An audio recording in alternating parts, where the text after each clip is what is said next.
Hello, I'm Slater Kirkland in New York City with your latest news from channel WKTZ at the top of the hour. In breaking news, word has spread that Dazzler, the international pop singer adorned by countless of teenagers around the world, is a mutant. The rumor was quickly confirmed by movie producer Roman Nicobar, who is currently in a public relationship with the singer. When asked if he thought that the news of Dazzler being a mutant would hurt her career, Nicobar simply responded, "Not with looks like hers, it won't." With the realization that a celebrity like Dazzler could be a mutant, many are asking what ever became of the Mutant Control Act. The bill introduced by Senator Kelly seeks to make mandatory the registration of all mutants and the creation of a police force sufficiently trained and equipped to enforce the laws where superpowered mutants are concerned. Senator Kelly has repeatedly stated that the only thing holding up the bill and keeping Americans safe is the bickering over its funding. In other news, reports of many high-profile heroes, including current and former members of the Avengers, the Fantastic Four, and many others are missing, has been spreading throughout the news. In response to these rumors, many have tried to reach the heroes at known addresses where they reside, such as the Baxter Building and Avengers Mansion. But all inquiries to this point have been politely declined by staff. The question remains to be asked: are the heroes missing, or off defending the world from some unknown threat? And that's all from WKTZ's News at the top of the hour, with me, Slater Kirkland.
Hey everybody, and welcome to the very first episode of Wicked Studios Saturday Morning Superheroes.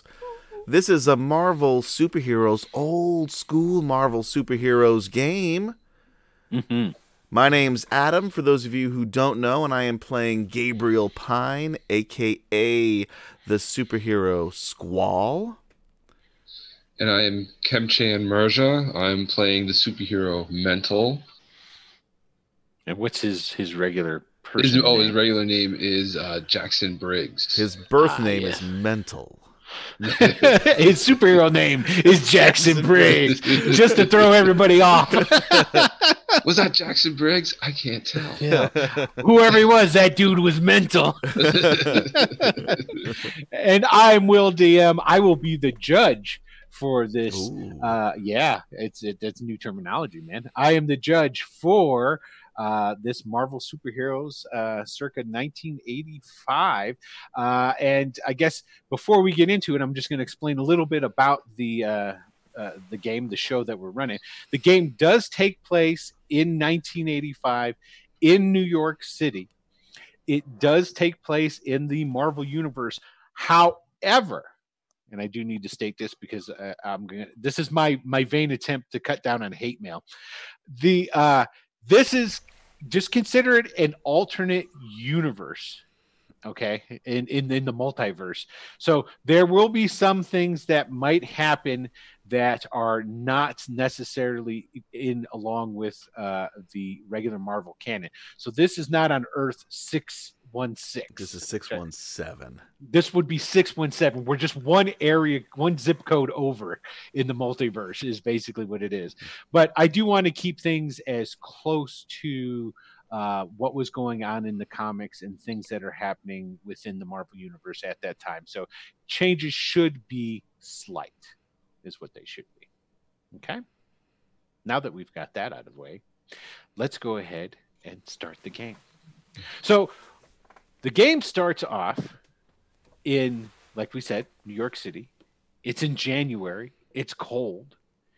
And if we were like following the cameras, I guess it would start off with the a nice aerial shot of New York City as it flies down and through and goes through the different. You guys are really going to be my safety net. So anytime I fuck up anything NYC wise, you got to call me on it and correct it. So it's going to go down, it's going to fly, and you see it coming down, going through the different boroughs and what have you until it gets down towards the Lower East Side. Correct? Right. Yeah. Down to what is known as Alphabet City. And you guys know more about it. I'm actually going to let you jump in on this. Tell us about Alphabet City back in 1985. Well, again, I'm going when I was a kid. That was like the part of town my parents tried to avoid. It was very beatnik, a lot of bars, a lot of nightclubs, a lot of violent crime. So it was an interesting place down there because you had this combination of this crime area, as well as a lot of artists and musicians, because it was a cheap place to live. You know, coming in and intermingling with this, with this group. So, I mean, this is like when you think of like raw and dirty New York City in the 1980s, like Alphabet City is what you're thinking of. Woo-hoo. What was that John Carpenter movie about the precinct? You guys remember that? No. No, anyway. What was it called? It was called The Precinct? It was called The Precinct. Well, never mind. Somebody out there watching goes, yeah, I know what you're talking about. Okay, we'll just leave it at that. So anyway, as the camera comes in, it starts to go down, it starts to get onto street level. You start to see, as they had described, this is there's trash on the streets. There's some derelict cars, things along these lines, a couple of shady individuals here and there and what have you. And it doesn't have the glitz and the gleam of some of the other places of New York. And it comes down and the camera stops in front of a dilapidated, dirty place, and you can see the sign out in front says The Loving Spoonful. And what The Loving Spoonful is, it's a soup. Don't get graphic.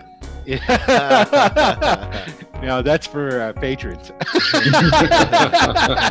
That's a whole nother stream. It's all good. Now, what The Loving Spoonful is it's a soup kitchen, and it's run by an elderly Southern lady, of all things, that had moved up to New York after her husband had died, and was just looking to get involved with different things and help out where she could. And she wound up opening up a soup kitchen where she's trying to help the poor and the needy and the downtrodden here in New York City. And it's a small place. It's not very big. It doesn't have beds or anything along these lines, so it's not like it's an actual homeless shelter or anything along these lines. There's a couple of individuals that work in the. What was her name? Her name is Martha Beaumont. Okay. And Martha is like a more. I don't know if you know. Maybe some of the viewers know of Agatha Harkness. She was from the Fantastic Four. Think of along her lines. Or think of an Aunt May that's more prim and proper, more buttoned up. She has always wearing elegant dresses if they're not gowns. They're not gowns or anything like formal, but very nice, but dated. She looks like she would fit. Her dresses would fit in the 1930s, not necessarily in 1980s New York City. Okay, the soup kitchen has only 2 other people that work there, a fellow by the name of Benton and another guy by the name of Jamal. Benton goes by the moniker of D-Bomb and Jamal by J-Chain, and they like to stylize themselves as up and coming rap artists. They're trying to become rappers, and because of their pursuit of the craft and their music, of course they're poor as shit. So they've kind of worked out this deal with good old Martha Beaumont, where they help cook and serve the meals and stuff, and they've got a room above the Loving Spoonful where they flop out. Now, there's a number of different individuals that are pretty common that come and take advantage of the kindness and the meals that Martha gives out. One in particular is an old, grizzled, white beard, white greasy hair. He's always got a stocking cap on. You never really see his features too much. Kind of a hunched old man that is constantly can be found there during business hours, and his name, he's just known as Jeff. Now, your character, Kim Champ, Jackson is, what was he? He used to be a what? He used to be an NYPD detective. Grew up in the Bronx. Dad was a cop. So following in his footsteps, that's where he got his sense of right and wrong. But along the way, he realizes he's a mutant. He can affect people's emotions, which he found probably was not fair as a detective. So he quits. And then flash forward, say 5 years, he is now running a kind of a psychiatric help private practice. And basically he specializes in mutants coming into their own power, dealing with the psychological repercussions, helping them find their emotional center, if you will. Okay. And, so he volunteers at this kitchen. Okay. So I take it at one point in time, Martha probably had spoken with Jackson about an individual that she suspected was a mutant. Sure. That's definitely a connection he would use, like especially at that time in the 80s, mutants were really looked down on, and like we talked about like in this time also, like the whole Genosha thing is happening, so mutants are kind of leaving the city. Well, you got the whole Mutant Registration Act is on the horizon. It hasn't really happened yet, and as the and in the beginning trailer. Is that what they call it at the beginning? It's not a trailer. It's the beginning. What is that? That's the opening. Just the opening. In the opening, it talks about how Dazzler had just recently been outed by her producer / lover, and they were talking about. That's not the way to keep a lady, by the way. No, not at all. And they're talking about the Mutant Control Act, which is still currently in Congress, hasn't been voted on yet. They're still debating it. So that's going on currently right now. And Martha knows that, and she keeps it on the download. Now, does Martha know that you're a mutant? I think he would have trusted her. Okay. Yeah. Okay. I feel that way, especially since like that's his whole thing in getting mutants to trust people, trust themselves. And so what better way than be like, hey, I'm a mutant too, I know what you've been through, kind of thing.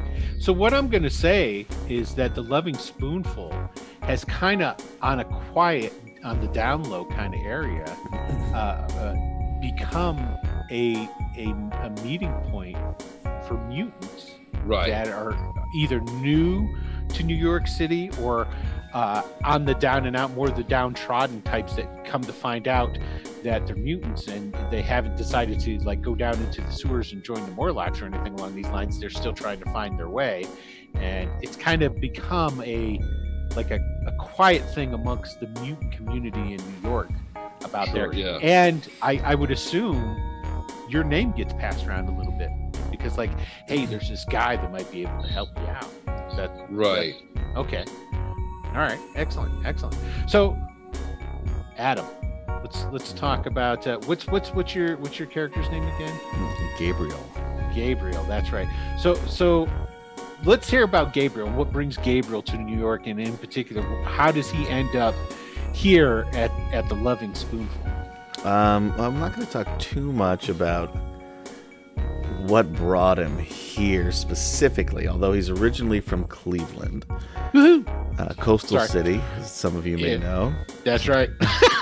Inside joke. For those of you who watch Wicked Studios productions, you'll know what we're talking about. For those of you who don't, well, you might think that Cleveland's on the coast. So anyway, he's from Cleveland.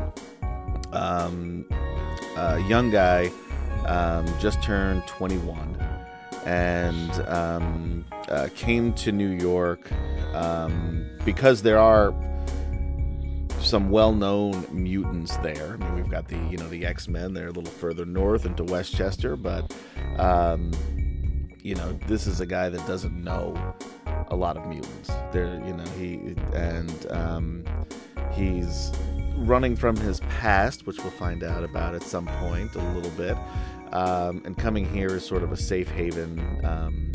He doesn't know anybody in the city. He's newly arrived into the city. He's been here for probably a couple of weeks tops, and has been, sort of living on the streets, trying to make some coin here and there as a street artist. So he's a painter and an artist. So he'll sketch people for money. And he heard about the Loving Spoonful, in passing here and there, and first time, coming into this place, didn't really engage with anybody. Martha, probably has her way of getting people to at least open up and talk a little bit, but keeps to himself. So in this, particular instance, he's probably sitting off to himself, by himself, sketch pad, wearing his ratty members-only jacket. Nothing like the members-only jacket you're wearing. Nothing at all like it. It's just coincidence that we happen to be wearing a similar coat. And he's got these mirrored aviator sunglasses on, which it would be too distracting if I wore them here. So that's why we're going with the rose. And has got clearly has got like a black eye. But trying to hide it with the with the glasses, and just off in a corner sketching. Gotcha. Now, one thing I'm going to say as I set up more of what's going on here at the Loving Spoonful and what's going on. So now Jackson obviously comes around. He tries to help out with the mutant community and stuff. That's his bag, right? Now, the mutants that come through the Loving Spoonful, there's never a bunch of them because, still, even with things going on, the mutant population is still, in retrospect, quite small compared to the general population. So, you maybe have one or two or so forth and so on. Recently, there's been 3 that have been coming and using the Loving Spoonful to get their meals and what have you. 2 of them, Jimmy Starr and Wanda Hopkins. Jimmy's like only 15 and Wanda's only like 17. They're kind of like they kind of buddied up, and they've been they live on the streets and have just been trying to basically find their ways. Fortunately, both of them are mutants that don't have overt signs of being mutants. They're not the types that were basically have some sort of what normal people would call. I shouldn't even call them normal people. Just your everyday person would call them deformities, but they blended in, and they've disappeared. Now they haven't been seen for 3 days. Now there's one other mutant that you know about, Jackson, that's here, and that's a young Jamaican kid by the name of Darian Laird. Okay. Another, of course, like so many people in this area, he's pretty much living on his own now on the streets because his dad was shot, and then his mother actually got arrested for some sort of illegal matters, trying to make ends meet. She was trying to do whatever she could to make sure that she kept the roof over their head and so forth. And so then she went away, and then he ended up being on the street anyway. So he's been coming a lot. Now, Darian is, he too is he's young. He's like 18 years old. Okay. He's trying to find regular work, but he's really shy. He's really skinny, and he's really awkward. Okay. Now he's said he's a mutant.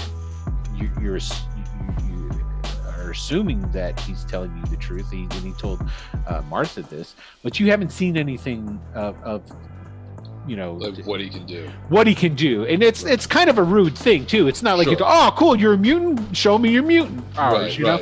It's sort of like being in jail and ask, hey, what are you in for? It's like it's just it's a common thing you just don't do. Now you do know about Jimmy Starr and Wanda's powers, just from having, and they had been here at the Loving Spoonful for a longer period of time, so you've gotten to know them better.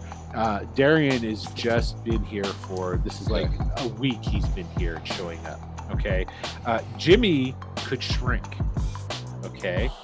And Wanda, she could actually change herself into metal, sort of like a Colossus sort of thing. Okay. But when she would change into metal, she had the ability to shape herself. So like when she was metal, she could make her hands into swords.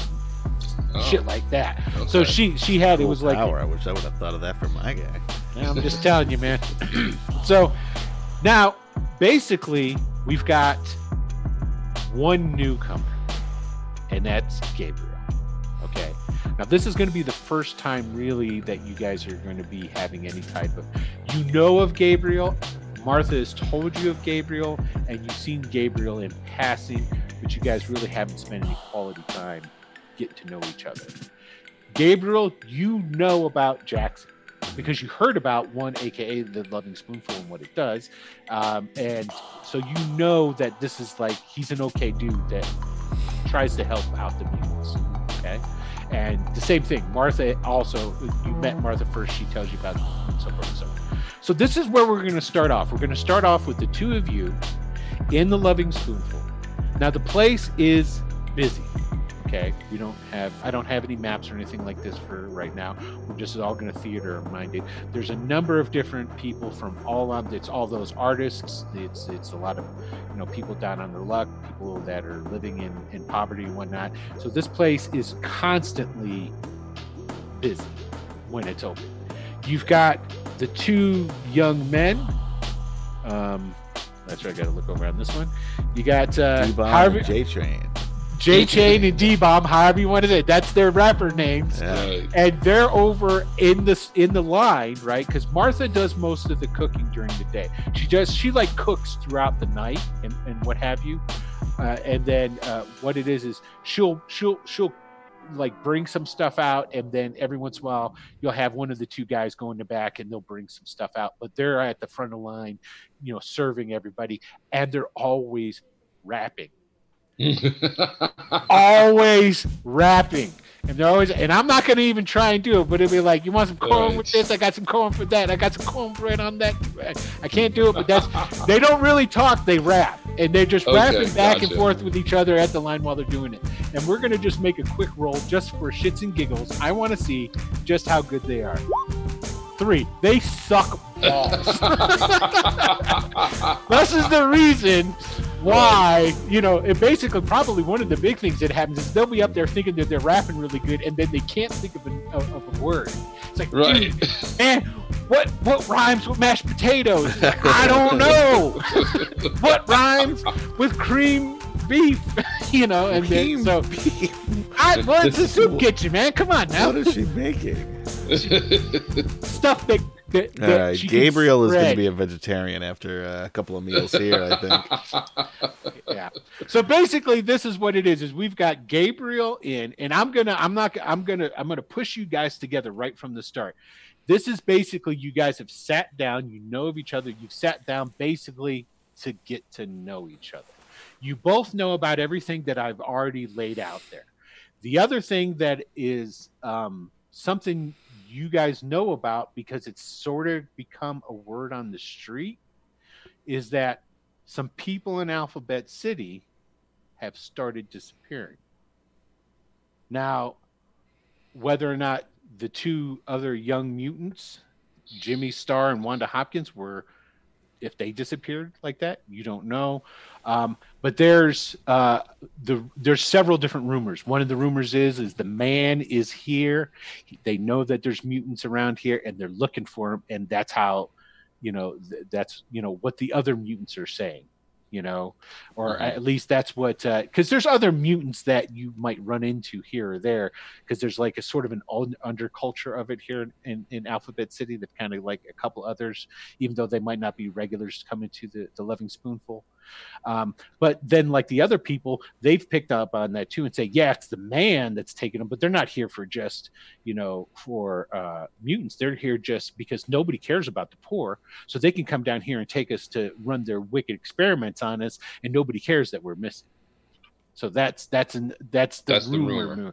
That's the rumor mill that's going on. Now, whether or not any of that is true, nobody knows. So the two of you are at a table, say a corner table in the back.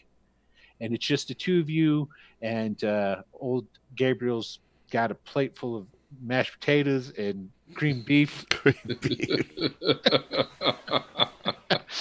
And it's the two of you getting to know each other. And go. By the way, during this conversation, I'm sketching Jackson the entire time, but I have it like sort of like put up almost as like a wall between us. Are you doing a caricature? No. Okay, because I know I'm not a said that cartoonist. I'm a Like portrait artist. you're more of a life portrait. drawer. You're a serious artist. Are you one of those kind of guys? Yeah, You're yeah. like, Oh, you're like, my art is serious. Yeah, he totally is. Yeah. Okay, all right. Absolutely. Always, You would never always be got at the- charcoal dust on your fingers, don't you? Exactly. Yeah, Okay. and you would never be caught dead at the state fair doing caricatures. No, absolutely. Okay. All right. That's the real reason I left Cleveland. good. Oh, we'll find out what that is soon enough. All right, and I guess technically, if we were making a movie or if we were doing a TV show, this is where I'd go action and take your scene. So you're sitting there just drawing as I walk up. Yep. Gabriel, right? Yeah. Hey, I'm Jackson. I've heard about you. Mind if I sit down? Free country. So, what are you, vegetarian? You don't like the cream beef? I'll be honest with you. I never even heard of cream beef until I came here, and I'm a little bit afraid to try it. Really? Where are you from again? Cleveland. Down the coast. Nice. Thank you so much. You were a cop? I was, yeah. I find I can do a lot more good not being a cop. And you're gonna do some good here. You're gonna help me out. Hey, if you let me, if you want help, I'm not gonna force anything on you, man. Look, I don't know. I don't know what your angle is. Everybody wants something, so. Nah, man. Yeah, well, everybody wants something. What I want is, you know, you ever heard of Professor Xavier? he's got this theory that everybody can live in peace, and I'm kind of like, that's my angle. Just trying to get everybody to live in peace, man. I see one of these new age mutant. Everyone loves everyone, huh? No, not new age. just the way things should be, man. Shouldn't you be able to like hang out wherever you want as you are, not like hurting anybody, but just be yourself without having to fear of who you are or what you can do? Well, maybe I should be afraid. But you don't feel afraid? Hey man, it's cool to admit it with everything going on out there. It's cool to admit it.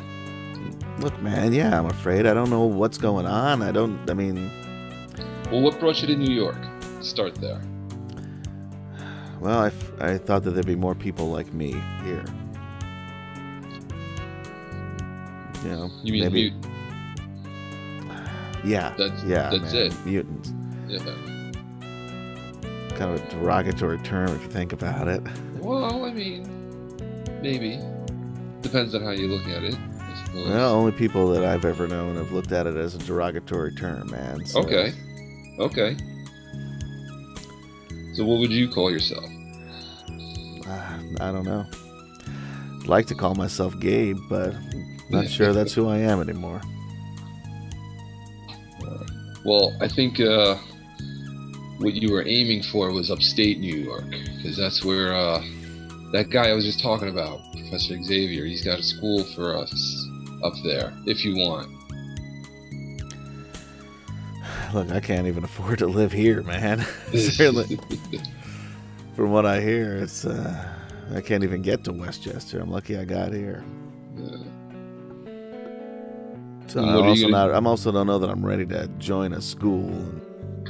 You could just figure out some things there, or here. You just hang out here and figure things out on your. That's what I'm here for. I can, if you want to just chat, that's what I do. I just chat, help people figure things out. You're a mutant too? Yeah. It's kind of why I quit the force. At this time, Martha comes over, shuffling as she does. She's spry. Nobody really knows how old Martha is. 200. She just looks pretty old. But she's got a little bounce in her step. Now she comes over. New. Yep, back in 1939. She's got a shawl over her, tied. It's one of those kind of ones that comes over and then she's got it tied so it doesn't. She's constantly like pulling it back up, and she like comes over and she puts a hand on like both your arms as she comes up to. Oh, it's so nice that you two are getting to talk now. Yes, Jackson. Oh, look, you're as handsome as ever. And she like pats your face. Now, Gabriel, sit up. You're always with the slouching with you. You're such a pretty boy. I'm sorry. Young men get offended. You're so handsome. Now, if you just sit up a little. What's wrong? You don't like the cream beef? It's going to get cold. Hold on. I'm gonna go get some seasoning. It'll make it a little bit better. But she doesn't even season the green beef beforehand. This is why I don't want to try it. I know this is a soup kitchen, and I beggars can't be choosers, literally here, but. And so she turns and like goes back to the counter to go get some of whatever the spices that she's gonna come to put on your food. And as she's bounding off like she does, and then when she walks by, you hear it's like any time that she comes close by, you hear Jeff. He starts mumbling again. And Jeff's the old dude that's the constant, and so he's like,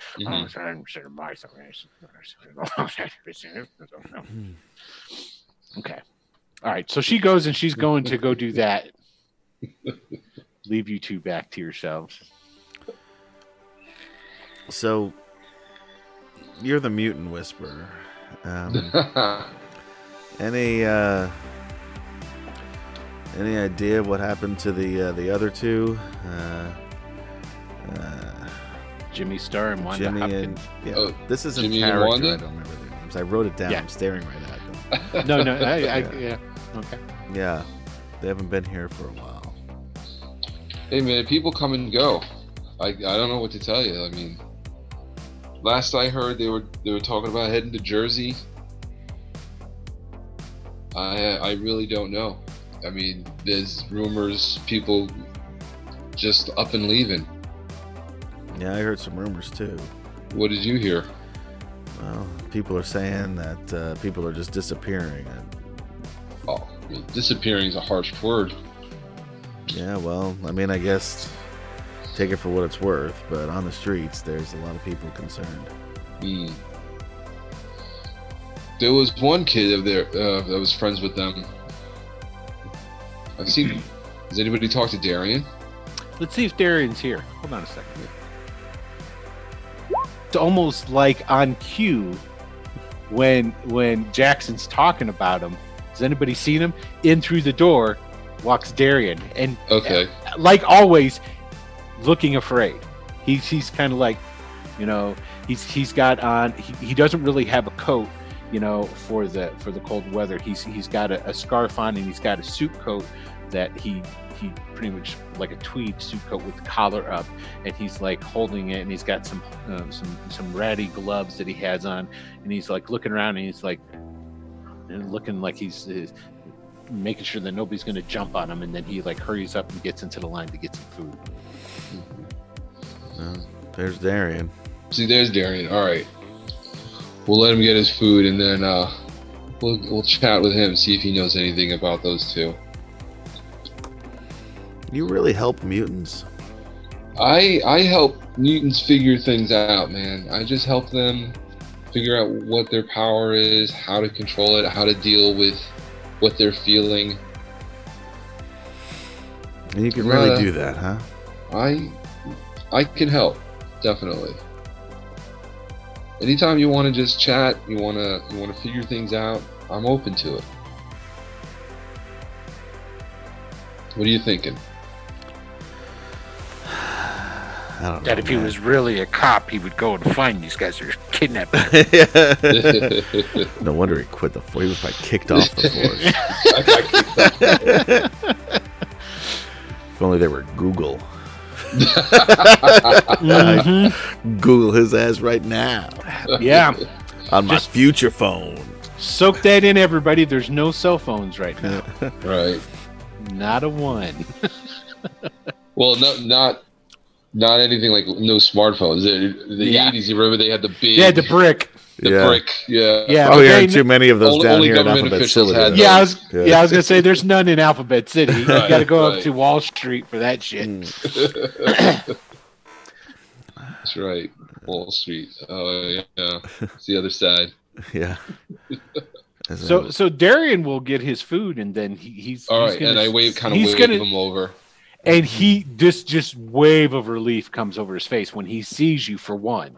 Okay. And for two, then it's like, oh, because you could tell it's just like being in high school.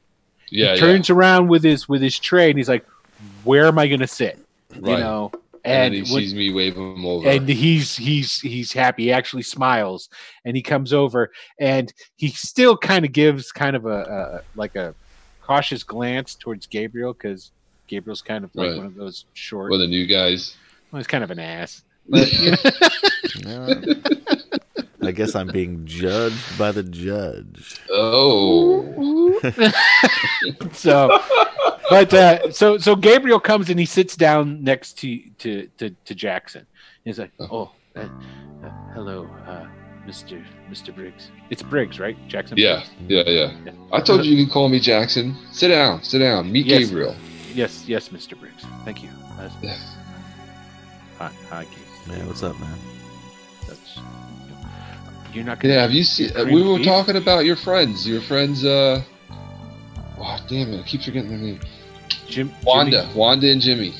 Yeah. Have you seen them? Have you seen? No, have you? No, I was kind of. was kind of hoping that I would see them now, or coming down here, but the past couple of days. I mean, we used to like hang around a lot, and then I don't know what happened when I went to go see my aunt. We'll try to, because whatever, I haven't seen them since then. So Okay. and they were, especially Wanda. Wanda really used to look out for me. No, Right. she's not. So, How are and then you doing? that's when Martha comes back over. Oh, here you go, honey. Here, try this. And she goes and she spreads this stuff, shakes it onto your cream beef and mashed potatoes. There you go. Now you try it. Try it. I'm gonna. And she stands there until you try it. I'm gonna try. I'm gonna Okay. and it's tough for me to do, and it's fucking delicious once I Yeah. eat it. Of There course, you go. of course. So, Right. and she beams and she says, "Oh," and she's like, she pats Darian on the shoulder, and then she goes back over towards the chow line, and Jeff. Yeah, what's that guy's deal? Oh, Jeff. Jeff has been around for a long time. Okay, Okay. he was here when you were a beat cop. Okay. Jeff has been like in Alphabet City forever. It seems. Right. He's the Lots staple. of people know of Jeff too, Mhm. and basically people say he's fucking nuts. Don't mess with him, you know. Right. But he doesn't cause any problems. He tends to just mumble and talk to himself all the time. Okay. But and it's like, it's Jeff, Okay. and he's like one of the few people. He can go pretty much anywhere in Alphabet City and nobody gives him any static, which is kind of odd, seeing that he's like a homeless dude. But Right. there's a couple of stories about him whooping some people's asses and stuff, which you find hard to believe, because he's kind of like a bent over kind of dude. But Right. that's Jeff. Okay. And basically, that's just what I tell him. Oh, that's Jeff. He's harmless. As long as you just stay out of his way, you'll be fine. I'm trying to stay out of everybody's way, so no worries there. Yes. Gabriel, you're a mutant too. I mean, I'd rather not broadcast it across I'm sorry. the entire I'm kitchen sorry. here, man. And he's talking. And this is what I'm talking about. I knew it. See, he's kind of an ass because he's getting real quiet. because he's like one octave above a whisper, and he kind of like he hunkers into himself when he asks the question, and I could totally see Gabe just kind of like push back his beard and go, "Hey, man."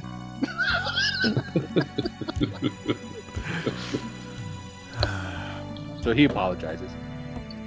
So, do we know what Darren can do? No, nobody does. No, nobody knows.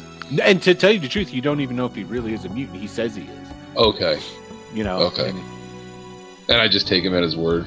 Yeah, Probably. pretty much. Yeah. Pretty Yeah, much. okay. I mean, Martha did too, because, who would say they're mutant? Right. You know what I Right. mean? I mean, you're asking for a bunch of unwanted shit.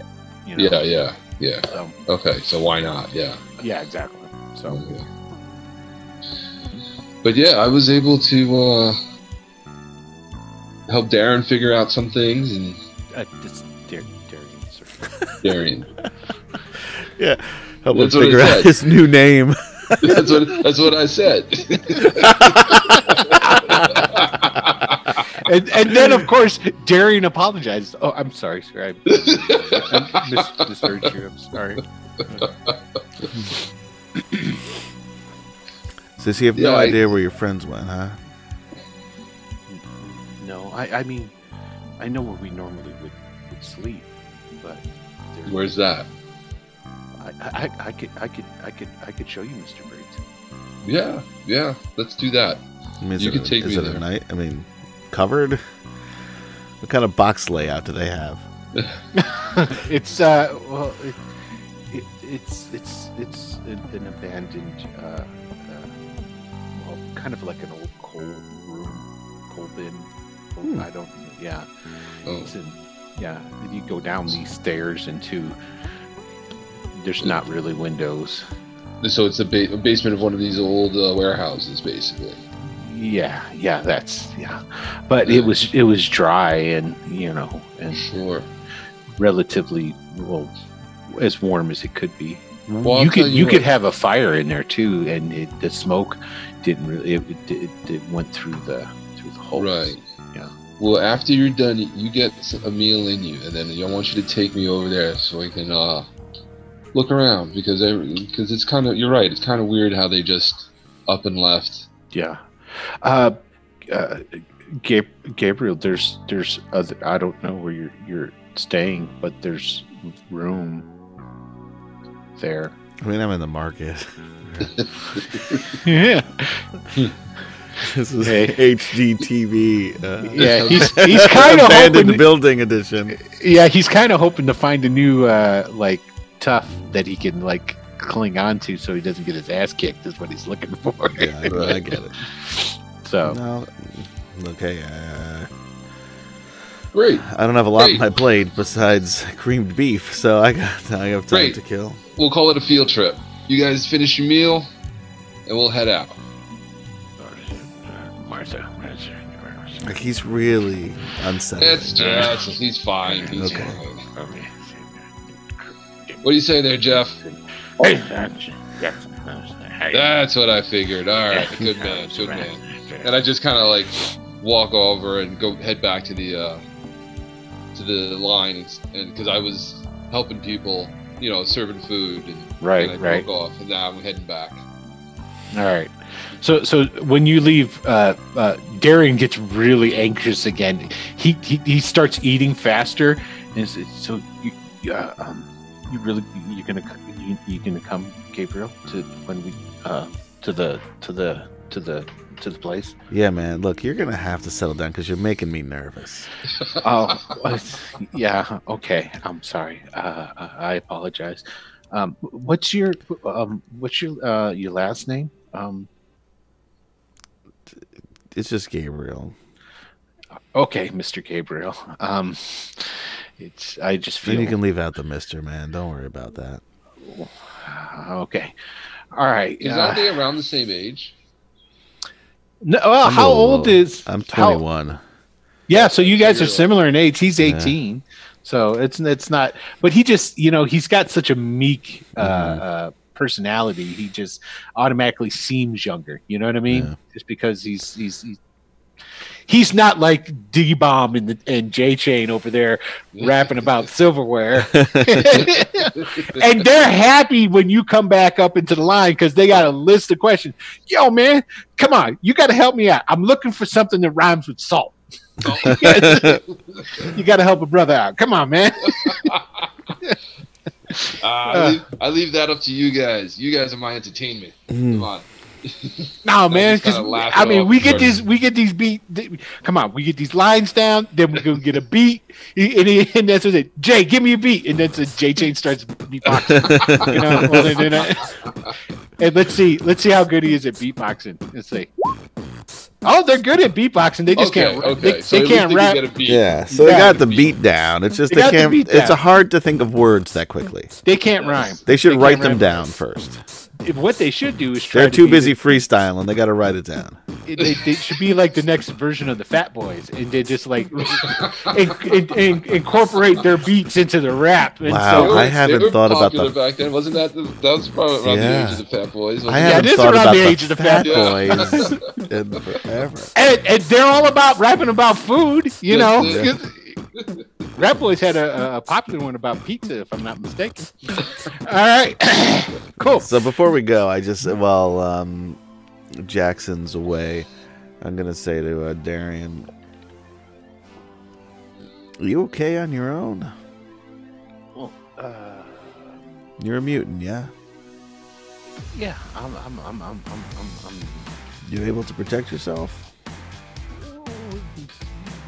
yeah, sort of. How? I mean, it's hard to say. I don't really know how to explain it, and I sort of when if it happens, it's really hard to remember what happens when it happens. I mean, I remember bits and parts of it, but I just don't like what happens when I get angry. I'm thinking crazy. Oh, jeez. Then we find out he was a student of gamma radiation. Yeah, right. It's like, well, my old teacher, Mr. Banner. He always gave me these pills to take, so they would do me right.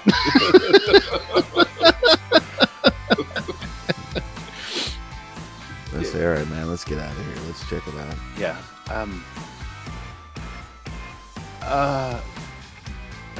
Gabriel, and he's just looking straight down at the table when he's talking now. Have you ever killed anybody?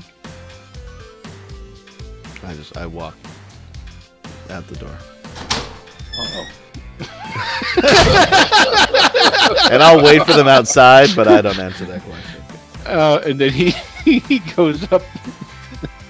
He goes up to you, Jackson. He's like, I think he's right. Okay. I think I said something wrong. Oh, no. Zips up his member-only jacket out there. It's a little nippy. It is January. It's cold, man. Yeah. Yeah. Luckily, this jacket's made for all seasons. Yeah. Looking cool in all seasons. Yeah. If you were a member, you'd know. But if you ain't a member, baby. Because this is members only. There it is. You don't know if you don't know. So, Exactly. So he comes up to me. He's like, "I think I said something wrong," and I'm like, "That's all right. We'll get past everything." And then I turn around because he does come in, right? This kid, he comes in a lot, and he like you said, he only has a tweed coat. Right. So I turn around, I pull out a winter coat, a better coat, not a winter coat, but a better coat. I throw it over his shoulders. All right, come on, let's go. And and that's all I say about it. Because that's like the kind of thing Jackson would do. He's like, right. He comes across something he knows somebody else can use. You know, he's not flush with money. Right. So he does rely a lot on like donations and stuff for the center and stuff like that. Gotcha. So whatever he finds, he throws it out there. And that's the kind of person he is. And then he throws a coat over his shoulders, and then we walk out to meet Gabriel outside, who's zipping up his members only. Right. Adjusting, He does it in like adjusting the slow shades. motion, and like his hair is blowing. Very in the John breeze. Woo. Very John Woo. Dude, your hair is so greasy it don't blow. What are you talking about? That It's is sticking. true. It's like it'll flip up and stick to another place. Yeah, exactly. All right, so you guys go outside. It's basically this was lunch, is what this meal was that they were serving. You guys go outside. You hook up with Gabriel, and then Darian, who says thank you a number of times to you for the coat. Mm-hmm. And then he starts leading you on to where this spot is, where they would stay. So it's definitely in a part of the city where they're like starting to do some demo, but not quite getting the demo done in any kind of a. It's like, yeah, we're going to tear this house down, this building down. We'll do something with that. And then they like start on another one, like right on the other side of another building. And this one's still in between the two of them. Fine. And they only like demo the top floor of this one. And then the money ran out over here So, it's typical New York City fashion. Yeah. There you go. So a little further north than where the Loving Spoonful is. Right. Mm-hmm. And he starts leading you guys, along the ways and what have you. And then he takes you back into essentially an alley, a back alley behind all these buildings. And just as essentially what it is, alleys leading into bigger alley sort of type of crap in between the buildings back to an actual alley sort of thing. So you're walking through this, you can't even really call it an alley. It's like basically just big enough for two people abreast to walk between the two buildings. He stops right at where it would go into an actual alley and freezes. and then he takes a couple of steps back and goes, there's men down there in suits. Okay. The place, it's all right. It's okay. Right. You've seen these guys before? We have to go down that way. Is that what you're telling me? Yeah. Okay. And then I'd kind of take the lead at that point because he's obviously shaken. Yeah, he immediately stopped, backed up, and got behind you guys. Yeah. As he was saying that. All right. So I really don't see any threat. These are just guys in suits, right? Is there like any vehicle nearby, or are you going to walk out into the alleyway? Or are you just going to like put your head out and look down? Well, I'm going to like look first. Okay. So you go and you look and you look down here. Oh man, we're going to have a roll. Holy crap! What? I know, right? I just got to make sure. Role playing game. I know. Role playing game. And if Gabriel's gonna look too, I don't know. You gonna take a peek around the corner down there at what's going on, or are you just gonna leave that up to Jackson? I'll leave it up to Jackson. All right, Jackson. I need an intuition roll for you. All right, intuition. Let's see. What is your intuition? Let's take a look here.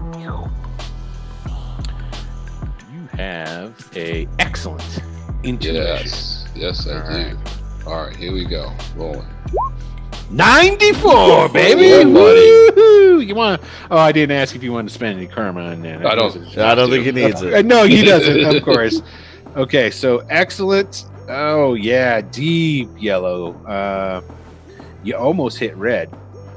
If you'd got one more, you definitely. For those of you red. watching at home that don't know the system, yeah, very much so.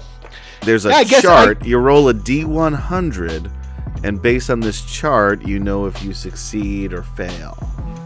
This is called the Universal Chart, and the Marvel Superheroes game wasn't the first game that this was introduced in. Actually, Indiana Jones from TSR was the first one to use. What? Why are we not playing Indiana Jones?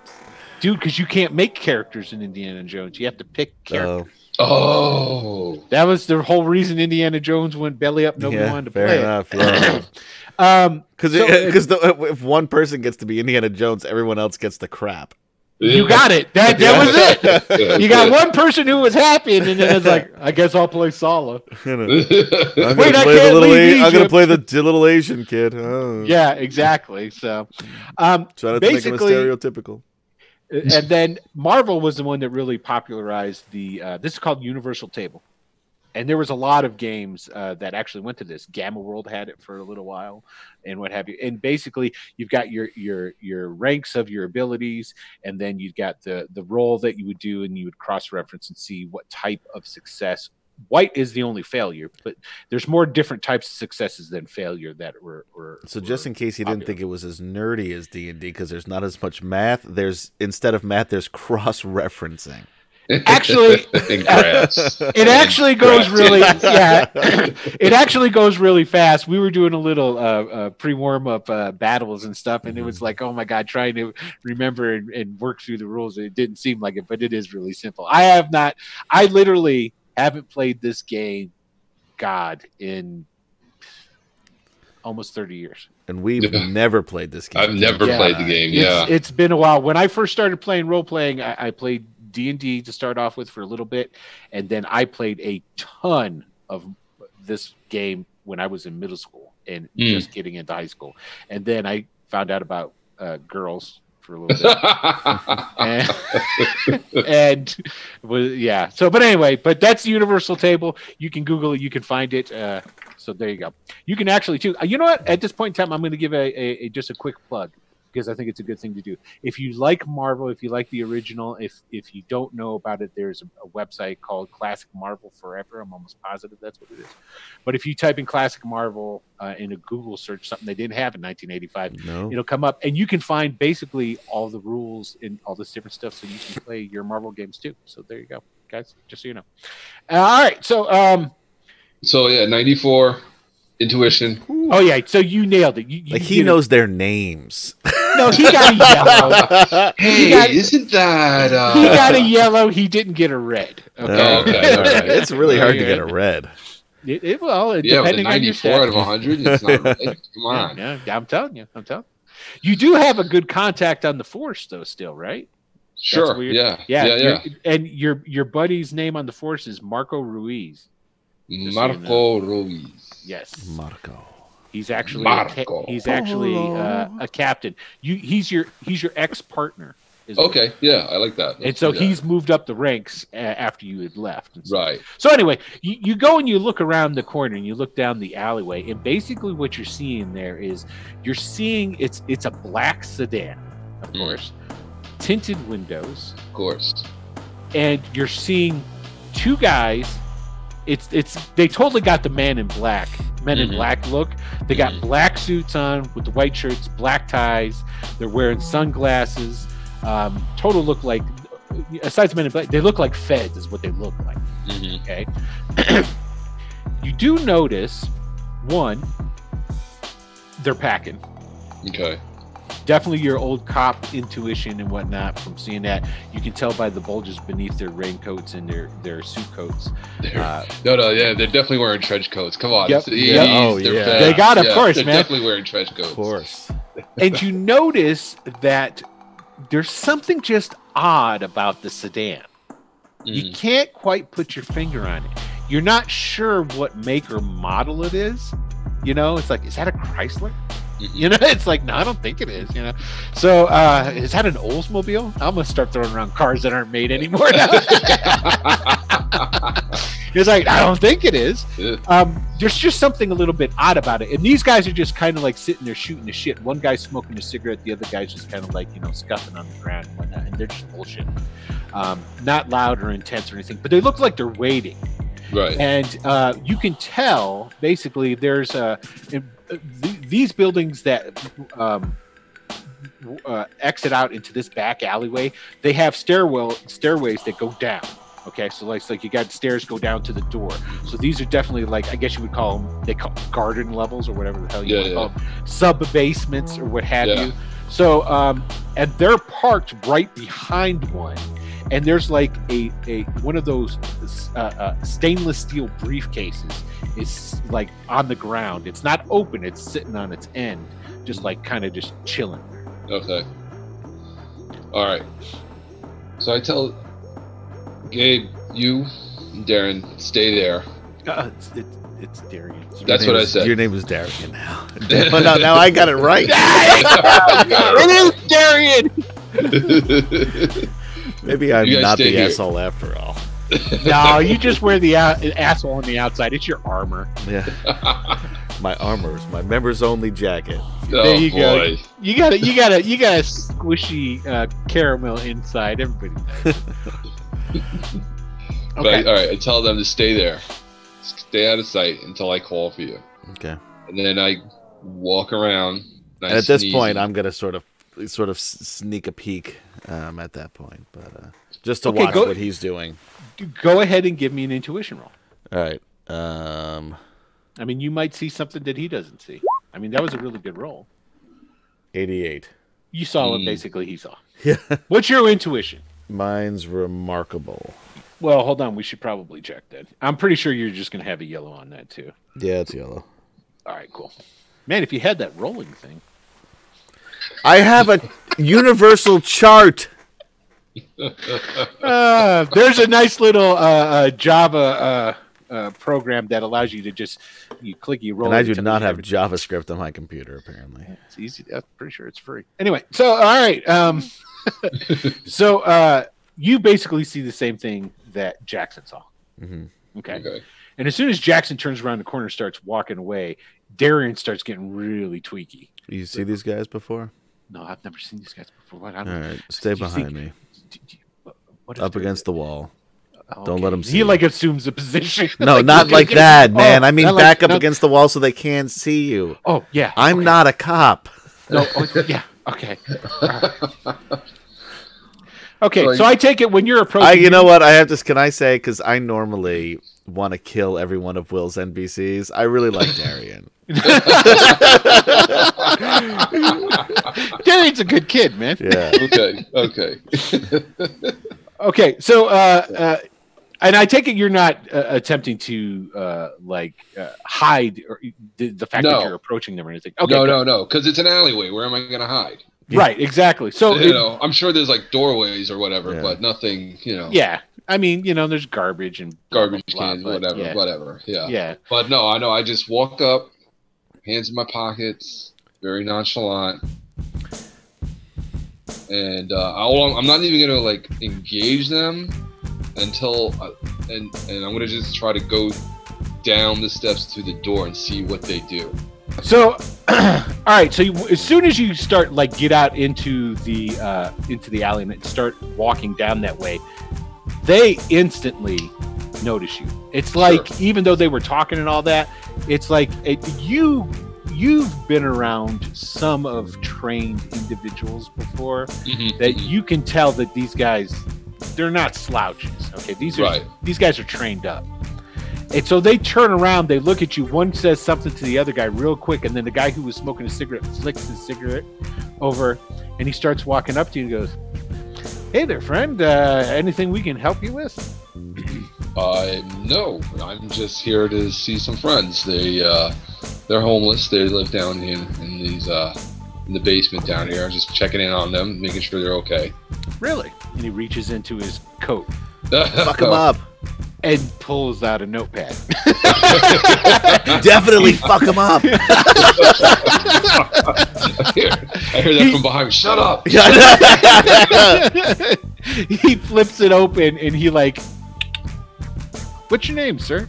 Well, what's your name? "I'm Agent Baker." And he turns around and he goes, "That's Agent Metzler, and Agent Maddox is inside doing a little bit of what's your name again, sir?" Inside where? Inside the basement? And your name is, sir? My name is Jackson Briggs. Jackson Briggs. Yeah. Nice. Now you say you've got friends that live here, you do? Well, I know people. I work at the homeless, people. soup kitchen, and just some. We're not helpless. We just don't have any money for food. You son of a sweet. Hey, Baker. Lovin' Spoonful. Yeah, he's that Metzer. Yeah, that's it. The Lovin' Spoonful. Yeah. Right. So you work down there, huh? Yeah. And some kids, they come in. You don't look like a guy that would work at a soup kitchen. No offense. Or I guess maybe that's a compliment. Oh, sure. Okay. But a couple of kids that come in, usually on the regular, they haven't been showing up. Just wanted to check in on them, make sure they're okay. That's all. I totally understand. And you know what? Thank you for wanting to do that. We appreciate all that you do, helping the poor. And but for right now, there's a little something going on here, and that's making me wonder what is going on here. And I try to walk by him. No, and he just does that one. He just does that one step that's just stay in front of you. Yeah, so you go to sidestep, and he just steps. He's like, okay, stay in front of you.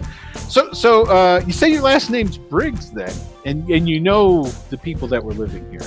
Okay, well, that's good to know. Where do you live? I don't live near here. Makes sense.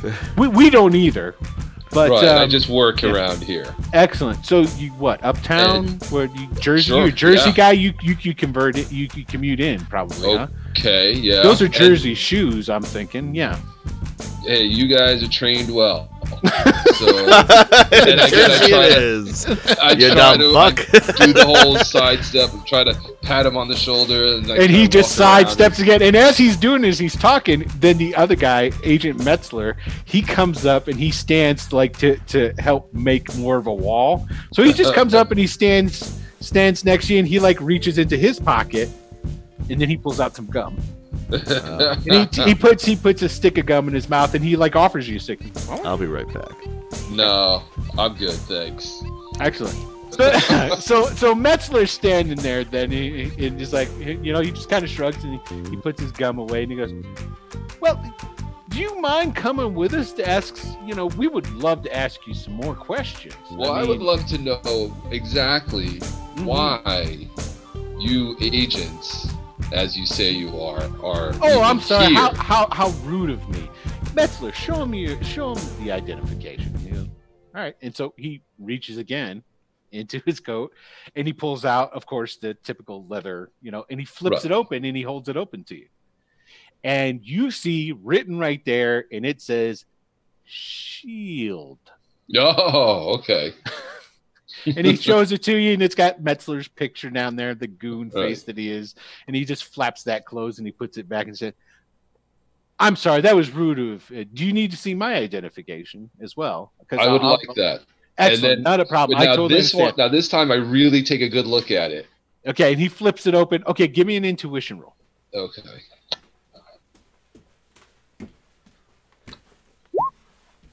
Nah, you can't tell. Damn. Now your time on the force. Okay, and for those watching or what have you, he rolled a 9. Which is really bad. We roll D100 here. And so you'd bumped into a SHIELD agent here or there. Okay. But SHIELD agents didn't run. SHIELD agents are a couple steps up. Right, food chain by far. You know what I mean? Even regular beat cop, as you would consider them, SHIELD agents, which these guys probably are. Yeah. They never came down to the precinct. You know what I mean? And the only time that they were really ever involved on something was when, there were soups involved, that sort of thing. Okay. But so it looks legit as far as you're concerned. Okay. You know what I mean? But now I know, like, the higher ups are involved. So now I'm really curious as to what's going on. Right. And so Baker's like, yeah, you want to get into the car and come with us just down to the Well, I mean, I understand. No. We're doing a little work out of the local precinct and whatnot. And then you hear, as they're talking to you, you hear, that's not going to be necessary, Baker. And then coming out from downstairs is another agent. Okay. He looks like Ray Fiennes is what he looks like. Okay.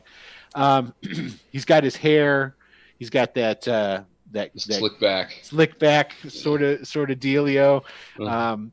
He's very Eurocentric. Yes. where they're wearing black suits, he's wearing a gray suit. Gotcha. Yeah.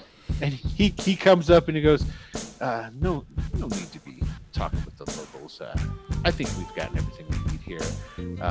And he stops and he takes a look at you for a second. Hold on a second. Come on. Let's get to the roller correctly. Roll. Oh, yeah. Okay. Rolled excellent. One better than Kim Chan did earlier. Yeah, he rolled a 10. So that's good. That's good. So he takes a look at you, and you can tell that like he sizes you up in a split second, and he just like pays no attention to it, and he just goes over and he opens up the car door and he goes, "Let's go, boys." And he gets in, boom, close doors. That's it. And Baker just like flips his notebook and says, "Hey,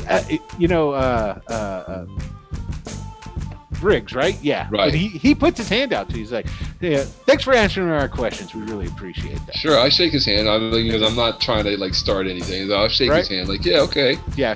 Sure. But what is it? What were you guys looking for? And he pulls out and Baker pulls out a card and he goes, in case you see anything funny going on down around here, and he gives you his card.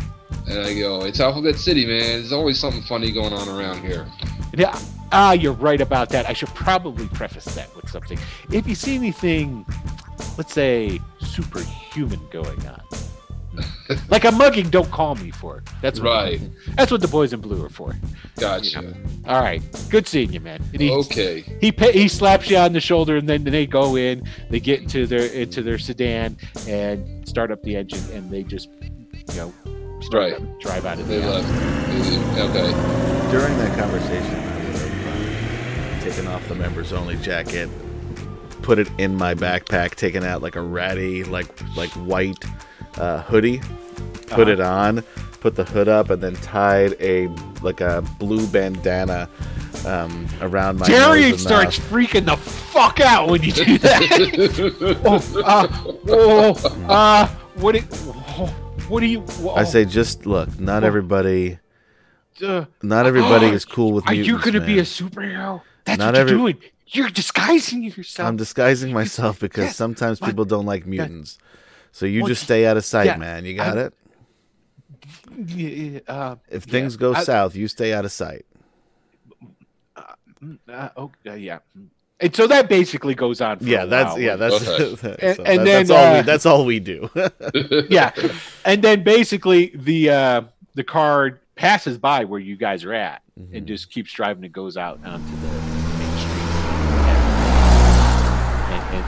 and it obviously pulled away and left. And you could see, well, no, because the windows are all tinted, so you can't even see who was in the car. So, but you did see at least the two guys. I take it you were probably sneaking a peek the entire time he's down there talking with them. Me, yeah.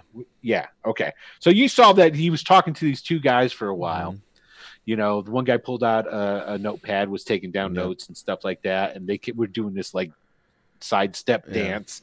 I just, I don't want them knowing what I look like. So and then the guy in the gray suit came out. Yep. A couple of words were exchanged. They got in the car and they left. Yeah. All right. So what are you doing? I mean, once they're gone and I can't see that car anymore, I'll say, "All right, Darian, let's go." I'll pull the bandana down, leave it tied up, and then take the hood off. Gotcha. So do I see him doing that as he's coming around the corner? Yeah. I'm doing it as we come around the corner. All right, and then you when you catch up, I'm like, okay, should I ask? No. Okay. All right. I Who just were leave they? it alone. Who were they? Shield, apparently. Let's go check on our friends. And I don't know I what just the start. fuck that means, but I'll just follow him because he just turned and walked away. You might know Shield. I mean, Shield is a. I guess it's like a government agency. Yeah, it's known as a publicly known. Fuck, man! At one time, you saw the helicarrier from a distance. Yeah. In New York, you see it like flying. There's low. a civilian headquarters in Midtown East. Yeah. I saw from that map you had earlier. That map? Were you checking it out? Okay. Yeah. So all right. it's like, so I do. I guess I do know roughly who they are. Yeah. So. And you do know that Shield, much like how they had told Jackson, we don't deal with your common criminals. Yeah. Right. You know. Which is also another reason I didn't want anyone to see me. Right. Right. Yeah. Oh my God! Is Shield in the mutant collecting business now? Ooh. I don't know. Could be. Man. All right. So we go downstairs. I just start walking down there. Okay. So you go down, and Darian like comes running up at this point and goes, "Oh, yeah, here, yeah, I'll show you." So like it goes in the back door, which there is a door there. It's got a doorknob to it. It's loose. But there's no real way to lock this door. Okay. You go in though, and then there's like a doorway directly to your right, a doorway directly to your left, with go into essentially which look like these were either like some storage units or could have maybe been back offices or something at one point or time. And then it like leads out from these back buildings into essentially a big open basement. It's got beams in it for support, and you can tell that there's stairs on the far end that would go up and probably go up into the building. Okay. And like the first floor, and you would probably leave out if you went that way and were to leave out of the building. You get to the first floor and then go outside. You know, it has probably one of those elevated stairs and whatnot, so that you can throw your garbage on the sides and shit like that. Right. Yeah. So, trash everywhere. You know, there's you know, the rooms that look like they used to be like either offices or what have you, they're like two rooms connected. So you walk into a room, another door, another room. Okay, the back room and the rooms to the left are like cleaned up. Okay. The trash isn't all over the place. There's a mattress on the floor in this one. There's like a mattress in the back, and you know, tore up and out of use and what have. and you know, you could definitely tell that some homeless people live in there. Right. You know? Right. But it doesn't look like, you know, dope fiend homeless. If Okay. that, you know what I'm trying to say? No, I'm checking Yeah. the place out. You can see where also too where they've jerry-rigged, and there's extension cords that run down into the window wells and in through these windows. The windows that are in there are inset small ones with bars, you know, and then it's like the windows would open up to the great bars and stuff. Yeah. And they have it in, so like they actually have like electricity in there too. Okay. So you also see that there are, unfortunately, at one time or another, there were bars, like wooden beams, and you can tell when you first come in the first door and you go down, you automatically see that there was a bar that somebody had rigged so that they could drop it in place. It's broke. Okay. Okay, and The bar. the bar itself. So somebody kicked the door, and it broke the wooden beam that was in place, the little beam that would slide in. And then you look to one side, and you see on the ground there's like a jerry-rigged metal bracket that had been nailed up into place that got kicked out when that door was kicked. Okay. Someone needed a good amount of force to get that down. I would think. Yeah. Oh yeah. I mean, exactly. these are like, I mean, old but steel doors, I would assume. Right. And Yeah, it's exactly. barred. And it's barred, yeah. Mhm. So Yeah. it's heavy and it's barred. Yeah. So yeah, there would have to be a significant amount of force to Yeah. keep that thing Yeah. open. And when you see that, then you take a look at the door again, and you're kind of like, because it's kind of beat up already, you know, Right. from all this misuse. But you can tell where there's just you can see where the paint's not there, because there's Yeah. lots of not paint there, but you can tell where the metal that's beneath it doesn't have the rust and whatnot on it. It's got that Okay. clean, just been knocked off kind of look to Right. it. Mm. So yeah. So It is- somebody definitely kicked this thing, like forced Yeah. it open. Okay. Yes, exactly. So I asked Darian, how long ago did this happen? 3 days ago. You didn't happen to see who did it, did you? I wasn't here. I was trying to see my hand, and when I came back, they were gone. Shoot. So I'm taking this room and I point to the room with the mattress. This is where you guys stayed, yeah. and you didn't go into the other rooms. Well, didn't need to. Okay. Jimmy and Wanda kind of, Yeah, sure. So All right. and All then right. I, And I just pat him on the he shoulder. just gets real embarrassed at that point. I'm not sure I understand, Darian. Could you explain to me in excruciating detail? No. Stop it. And I just like, stop. And I just pat Darian on the shoulder. I'm like, it's all right, buddy. And I just kind of walk into the room and start looking around. And and I'm basically looking to see, like, what they were doing there. I mean, what S.H.I.E.L.D. was trying to do. That's what I'm more Right. concerned about now, actually. With looking around in here, you're not seeing anything that's given. I mean, there's nothing to it. Yeah. You can tell that there was a scuffle in here, Okay. especially to your trained eye. You can tell. Now, Gabriel's more recently a homeless dude, right? He's not used to living homelessly. So you don't homelessly? Is that even a word? I live homelessly. Right. So, to the untrained eye, it might just seem like, well, isn't that the way all homeless people? They're dirty and all I don't probably notice a difference at this point. But you can tell it's like, well, obviously there was a scuffle. I'm eyeing the mattresses essentially. But even with you're like, that one might work. Hey, I gotta say. But here's the thing: you can tell that the place wasn't turned. It wasn't turned. No, they didn't go through their shit. No, there was a scuffle and now they're gone. That's all. Someone bashed through the door. Yes. Grabbed them and left, apparently. There you go. Well, that's interesting. Now here's the thing: who's going to bash in a door and take away a couple of mutants? a couple of homeless mutants. Right. Now, Jimmy.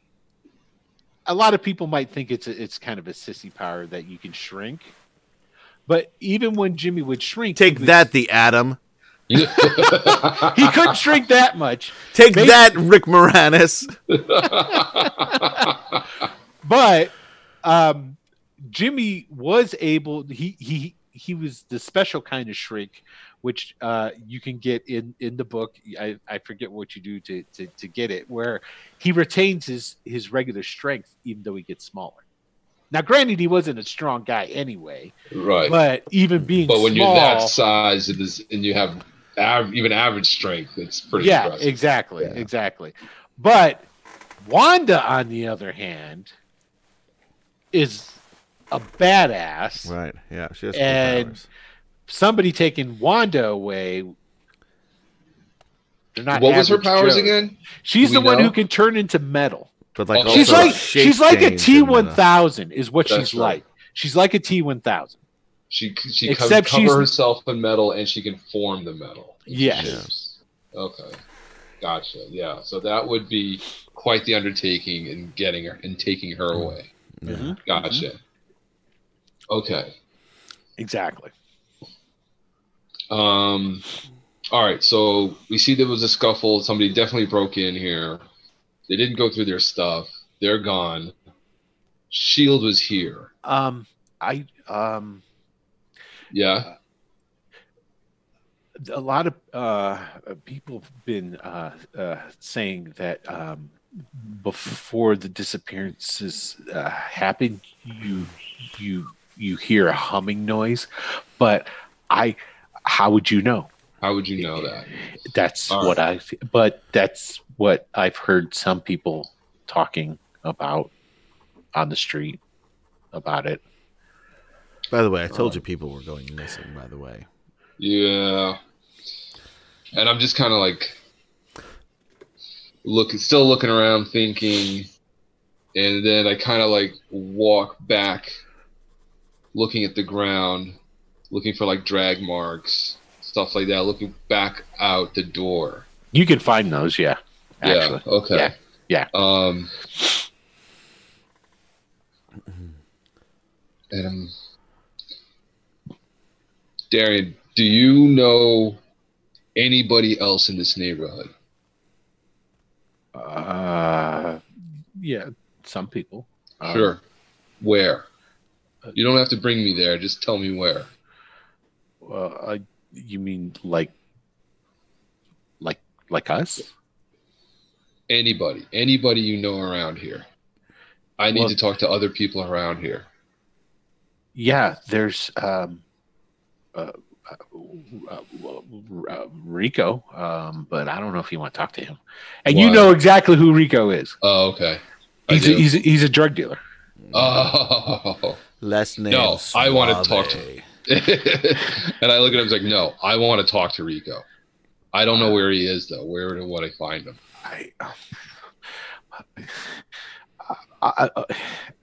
I guess if I won't tell him. Oh, okay. I won't tell him you told me. And he tells you the building that he lives in. Okay. And it's Rico's building. Okay. You know, so there's like people around there, like hoods that work for him. Yeah. It's your stereotypical, there's the boom box on the step, and there's guys hanging out the window, and giving the sign so that guy can do, instead of it being a corner, he's got a building, right? Sort of deal. Okay. So he's like the local drug lord. Sure. It's like, but Darian tells you, it's like that Rico and him grew up together. So while Rico's kind of an ass, at the same time, he's, been sort of nice to him. Okay.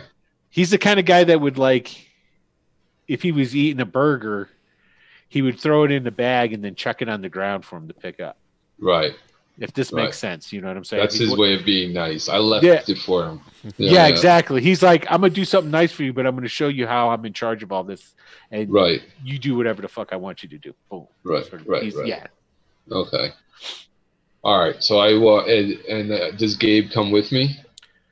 Oh hell yeah! He's wearing aviator sunglasses. Of course, this son of a bitch is coming with you. Mirrored aviator. Mirrored. There it is. That's right. That's There right. it is. All right. Yeah. So we head over to the building. Do we want Darian to come with us or to wait here? No, because apparently Darian he was does scared. not want to go. Okay, Yeah, good. he Fine, was scared. Fine. Yeah, So he stays. Yeah, he's afraid that if he were to show up with you guys, then he would be fingered, Yeah. as he's the guy who sent. And then, wait, before we leave, I tell him, find somewhere else to stay. Because maybe they would come looking back for him. We don't know what's going on. Okay. I was thinking about staying here, actually. But they already know of this place. But maybe they won't come back because they know that I wasn't here. Well, I'll leave it up to you. You decide what you want to do. Okay? Either way, I'm going to come back around this way and see if you're here. If you're not here... I'm really planning on staying here. He's like, I got no place to go. You got nowhere else to go. And All this right, is fine. better than where I've been staying, even with the danger of kidnapping. Wow. Okay. Yeah. So All right. now correct me if I'm wrong, because I got to lean on you guys in the New York stuff here. Is the Bronx is not on? It's, No, it's The across Bronx the river. is way up top. Way north. Yeah. That's what I thought. Okay, because Yeah. that's where his aunt lives. Yeah, that's Okay. yeah. That's where Derek. Because I knew it wouldn't be close. You were in the Okay. exact opposite direction of the Bronx. Yeah. Perfect. That's what I wanted. Okay, Yeah. so that's where he says that his aunt lives, and his aunt really Bronx doesn't. represent, by the way. It's like doesn't have. She doesn't have room or anything, but he like goes to see her every once in a while. And she might give him $1 or $2. Right. Okay. So that's the best he's got going. Yeah. Okay. All right. As we're walking, Mhm. I say, how well do you know this kid? As well as you can know somebody who comes into your job every day. Do you know anything about his powers? I really don't. I don't push. That's not my thing, man. I don't push. No, I get it. It's just Ask him about his powers, Jackson. yeah. By the way, what are your powers? You said you like- didn't push. right, exactly. It's not like, or I could just be like, it's not like I pushed about your powers, have I? That's true, Yeah. but the only reason I ask is because I was talking to him while you were beatboxing with J Train and D D-bomb. Bomb. D-bomb and J-Train. And yeah. And while he said that he couldn't remember when his powers kicked in, that something happened and he couldn't remember. It's common, especially in the beginning when the mutant powers develop, that memory loss happens. That's not that uncommon. He could just black out. He could be repressing it. I mean, until he actually comes to me and says like, "Hey, remember this?" There's nothing I can do for him, really. No, I get that. I'm concerned that he may be the one that we're looking for. Kind of jumping the gun, aren't you? Didn't you think? I mean, he wasn't even around. Well, that he remembers. That he remembers. Wow. You sure you're not a native New Yorker? You sound paranoid enough. I've It's the man trying to bring you down. grown up in the streets of Cleveland. The mean streets of Cleveland. Dude, there's some mean streets in fucking Cleveland, dude. I say, okay, well, I'm just throwing. Let's keep all options on the table. is all I'm saying. We'll pin that idea. Come back to that later. You know him better than I do. I don't really know you that well, and I'm trusting you to watch my back on this. He does seem capable, though. I There's something appreciate it. Oh about, yeah. There's I'm not something saying about he's- Gabriel that seems like a capable dude. He doesn't. I mean, seem, he got to New York on his own from Cleveland, so I figure he has his well, again, brain in his head. right? But also too, with your trained detective mind and eye, he walks like a fighter. Okay. He doesn't walk like just some dude. Right. He walks like at any second he would stop and beat somebody's ass at the drop of a hat. Right. Okay. Like He's thin and wiry. Yeah, like you used to hang around a little bit with the like a young Adam's Adler. Exactly. Yeah. Like the boxing the police department boxing tournaments and stuff like that, and how like different areas and different precincts would have different guys that would train up for the contests and stuff. And so you saw guys who were like trained in how to beat somebody's ass. Right. And he's got that in spades. Okay. I don't even exercise. That makes more sense then. Yeah. I don't even exercise. I just walk from Cleveland to New York. That's right. He did that. A really good cardio. The whole Yeah. No, you did. Was it Keith Carradine and Kung Fu that shit all the way over here? Barefoot. He barefooted his way across the mean streets of Cleveland. There you go. East side and everything, motherfucker. There you go. All right. Anyway, so you guys make it over to the building where he told you where to find it. Okay. It's kind of tucked away in the fact that it's not on any main street. Okay. So I'm not sure of the main avenues or whatever that would be running down in through there. So it is a side street off of one of those. We could even say just to give it more of a geographical location, we could say it's like bordering on like Chinatown. Yeah, a lot of side streets, a lot of back alleyways down in Chinatown. So yeah, that would fit. Okay, so the building itself, you can pretty much tell, because like I said, it was there's guys out on the stoop. There's like 3 dudes on the stoop chilling, and they got old members only jackets on. He's a tough group. Watch out. When did Troop come out? When was Troop? Oh man, I think that was later in the 80s. That was later 80s. I don't know. maybe. I'm going purely off of memory. I could be completely off base. Yeah, okay. So anyway, basically, you can tell that they're dressed fly. They're in the Adidas sweats. Yeah, there you go. They got the Adidas. Yeah, no laces. No laces. Hope they don't have to run from the police because those shoes are gonna go shoo shoo. That's right. So you've got 3 guys on the step. Okay. You got a guy. They got chains. They're definitely living the lifestyle. There's a dude. One of them has to have like Mr. T like chains. Hell yeah, he definitely. does. Yeah. Yeah. That's the guy he's got the fake Mr. T thing going on. He's got the Mr. T starter kit. He's got the shirt. It's cold, and he's got basically on a sweatshirt, and he cut the sleeves off. Yeah. Right. And he's got a weight belt on. He's got a weight belt on. He's got the open shirt zipped up, and the starter set. Yes, absolutely. Yeah. And then there's I pity the fool who gets frostbite. there's a guy like it's essentially, I don't know, brownstones are what? They're normally 4 stories or 3? 3? Usually 4. Because the first one you have like the super area, and then there's like 3 apartments, but it's 4 stories. Yeah. Okay. So like at the 3rd window, there's a guy. The window's open, and he's sitting on the windowsill. You can tell that dude's like the main lookout because he's got the better looking street, all this different stuff. Got his Kango on, chilling. And then I still wear my Kango hat. I know you do. I know you do. And I'm sure I haven't stopped. I'm sure you still wear shorts with that Kango too. I would if I could. I'm a baby in the cold. So. Oh, there you go.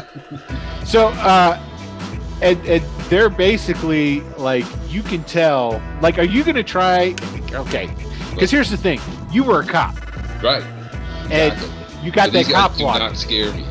Well, no, you got a cop walk. They're basically gonna peg you for a cop. That's so fine. Are you gonna try and hide that, or are you just gonna roll with it? No, man, I don't. No, see, that's the thing. Like, especially if you were a beat cop, like if you're trying to hide something, they're gonna pick up on that. That'll make things worse. That's what I figured. So as you guys are walking up, okay, you're still down the block. You hear the dude with the Kango that you can see, sitting on the window. He whistles, and just yells "Bible," and you know, and then or whatever the hell the term would have been at that point in time for the police. So and then you see the three guys on the stoop like talk for a little bit, and then one of them runs away. Okay. Like he just gets down off the stoop and then he like runs down the street and then off into an alleyway. And the other two guys are still there on the stoop, and the dude with the Kenko's still sitting up. Okay. So then I walk up to the other guys on the stoop, and I'm just like, hey man. And I kind of like, I'm wearing like a hoodie, sweat, zip up, and I just kind of open it up like, hey man, I'm not here for any trouble.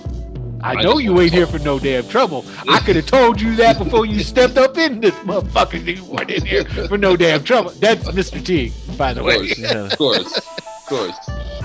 Like, that's right, man. What you and homeless white boy want? We're just looking to find some friends, and I know the man's got some info on that. That's all I'm looking for, man. We just looking for some info, and we are out. Oh, so you ready to pay? All right, I hear that. Yeah, what you got? How much? Oh. And I look him dead in the eye.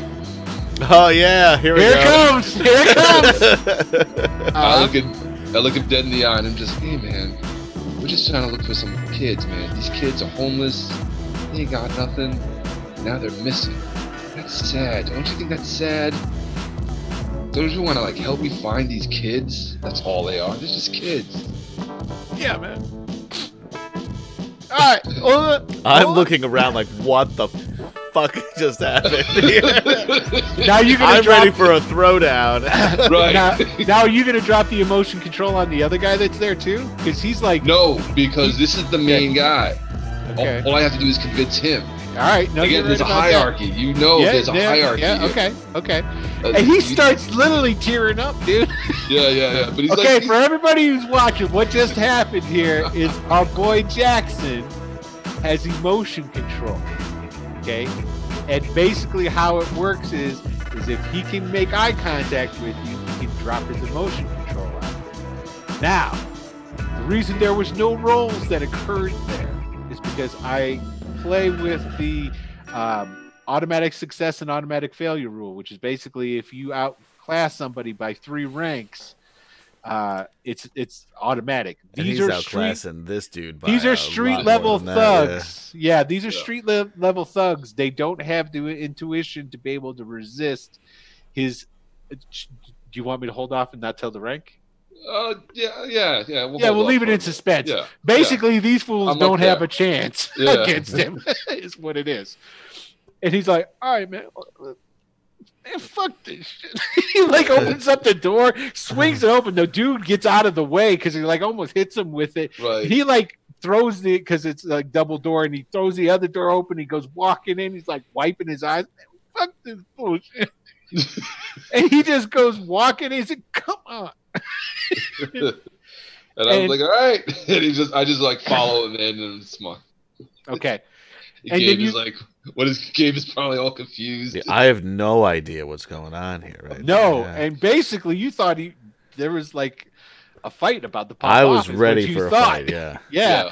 And you weren't concerned in the fact because you'd mop the floor. Yeah, with these but guys. I'm more concerned now with what just happened than I was with the idea of a fight. Yeah, exactly. And I just kind of look over my shoulder at Gabriel. All right, come on, let's go. And all right, man. And you guys walk past the dude that's still at the door, and he's all like, he's dumbfounded too. He's like, what the fuck just happened? It's like Gabe and him look at each other and both kind of like shrug. Like, no idea, man. Okay, so Mr. T leads you guys in down a hall to essentially you go in. There's like a little foyer. There's steps that are going up and what have you, and then there's like a door for obviously an apartment here, apartment there, or whatever, and then the door is straight back. And he takes you straight back to this door, opens it up, and it opens right into a living room is what it is. And he doesn't knock or anything. He just opens up the door and just starts walking through the room crying. And as now the room that he opens it up into, it's smoky. Okay. And you can tell that people in here, well, smoking. Mm-hmm. There's no visible paraphernalia around though. Sure. So obviously they're just smoking joints or something easy that they can just get rid of. You know what I mean? Right. And they're just like, there's like a half dozen dudes just sitting on these couches and stuff. Now, by the way, anybody who was paying close attention would notice that somehow, like, the smoke never actually gets within an inch of me somehow. Oh, okay. I like that. Okay. It's just kind of like this air pocket around you. Yeah. I like it. Okay. That's cool. So, now the guys that are in there, again, you know, they're typical street thug attire for the era, except for this one skinny dude, white Kango, white tracksuit, white wife beater, pristine. You know, it's all they ain't a scuff on these Adidas that he's wearing. You know what I mean? Right. He's got. He doesn't get it dirty. Yeah, he's got big old fat gold rings on. He's got a fat gold chain, and he's sitting there, and they're like sitting around bullshitting. There's like the TV's on, playing something. It's like it's just more for odd, but you heard even before you got to the door, you heard the rap music, and they're matter of fact, they're listening to was it Boogie Down Productions right now. Nice. I was sure they were going to listen to D-Bomb and J-Chain's no, they're trying to cut the record deal yet, man. They haven't made the record deal yet. Get the local flavor in there. Yeah. and so like when Mr. T comes in, he's crying, he's wiping his eyes and stuff. He just walks straight through all of them, and they're all like, what the? And then they turn back because the door was left open, and they see you walk in with Gabe behind you. Right. And one dude just reaches over to and just hits the stop button on the boom box. And it's one of those boom boxes that's like the size of a suitcase. You know what I mean? It's got like stickers on it, like warning, don't play around and shit like that. And then all of a sudden it's just cricket. Yeah, it's just silence. And you see each and every one of them just start to they just pull up their shirts a little bit. And that's all they do. They just sit there. Nobody does anything. And each one of them they have guns in their waistbands and whatnot. And they're just looking at you. Right. And so he brings us up to, what's his name? Rico's the dude's Rico. name. Right, Rico. You pretty much know who Rico is. Okay.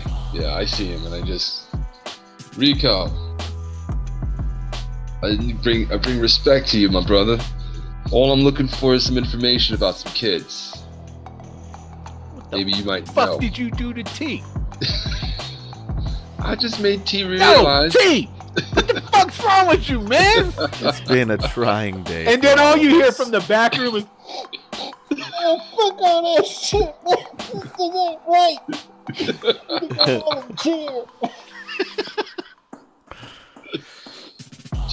He'll be fine. He'll be fine. He knows that we're just trying to help. Who the fuck are you? I'm Jackson. Let's see. They might know who you are. Right. You do have a little bit of a rep in this. You know what the fuck am I rolling for? Roll a D100 for me. All right. Wait, what's your popularity? Oh, let's see. I forget. There's mechanics to this. That's shit. right. It's probably popularity. No, it shifts. It's a shift 0. Okay, so you got you got no popularity right now. Yeah. What I'm gonna say though, you might gain some after tonight. Though. I might. Well, this is what I'm saying. That is your superhero popularity. Right. You do have some cred around in this neighborhood. So what we're gonna do is I want you to roll right now. Just roll me a D100, and we're gonna see what your popularity is. 9. Okay. Oh wow. Nobody knows That's who not the good. fuck. Nobody knows who the fuck you are. Jackson I was who? gonna try Right. and give you a little bit of something to play I with. wanted there. it. It's not happening, man. Don't forget, you've got karma that you could drop That's true. on I rolls could, if you I could want. still do that. That's right. I forgot. Well, you're supposed to do it before you roll. Before, But see, but it's how. that's fine. See, it's how. Now, see, I'm going to be benevolent here. No, see, no, it's no, how. no. See, it's how. I don't want You know, you guys don't know the system. You're new to the rules. You're new to the game. All right. I will allow a retcon on this if you wish. All right. We'll do it one time. One retcon only. How much? Okay. Karma. How much- All right. I'm going to wager. What do I got? I'm going to let you roll again, too. Okay. Okay. Okay? Because, you know, law averages, you know, you bust 99 and you spent 50 and you just wasted 50 karma. You know, Right. that would be the justice of it. So Right. how much karma do you want to spend on this? I'm gonna spend 10. Just 10? Just 10. How Just much 10. karma do you have? 78. You can't take that shit to the grave with you. You know that, right? I know.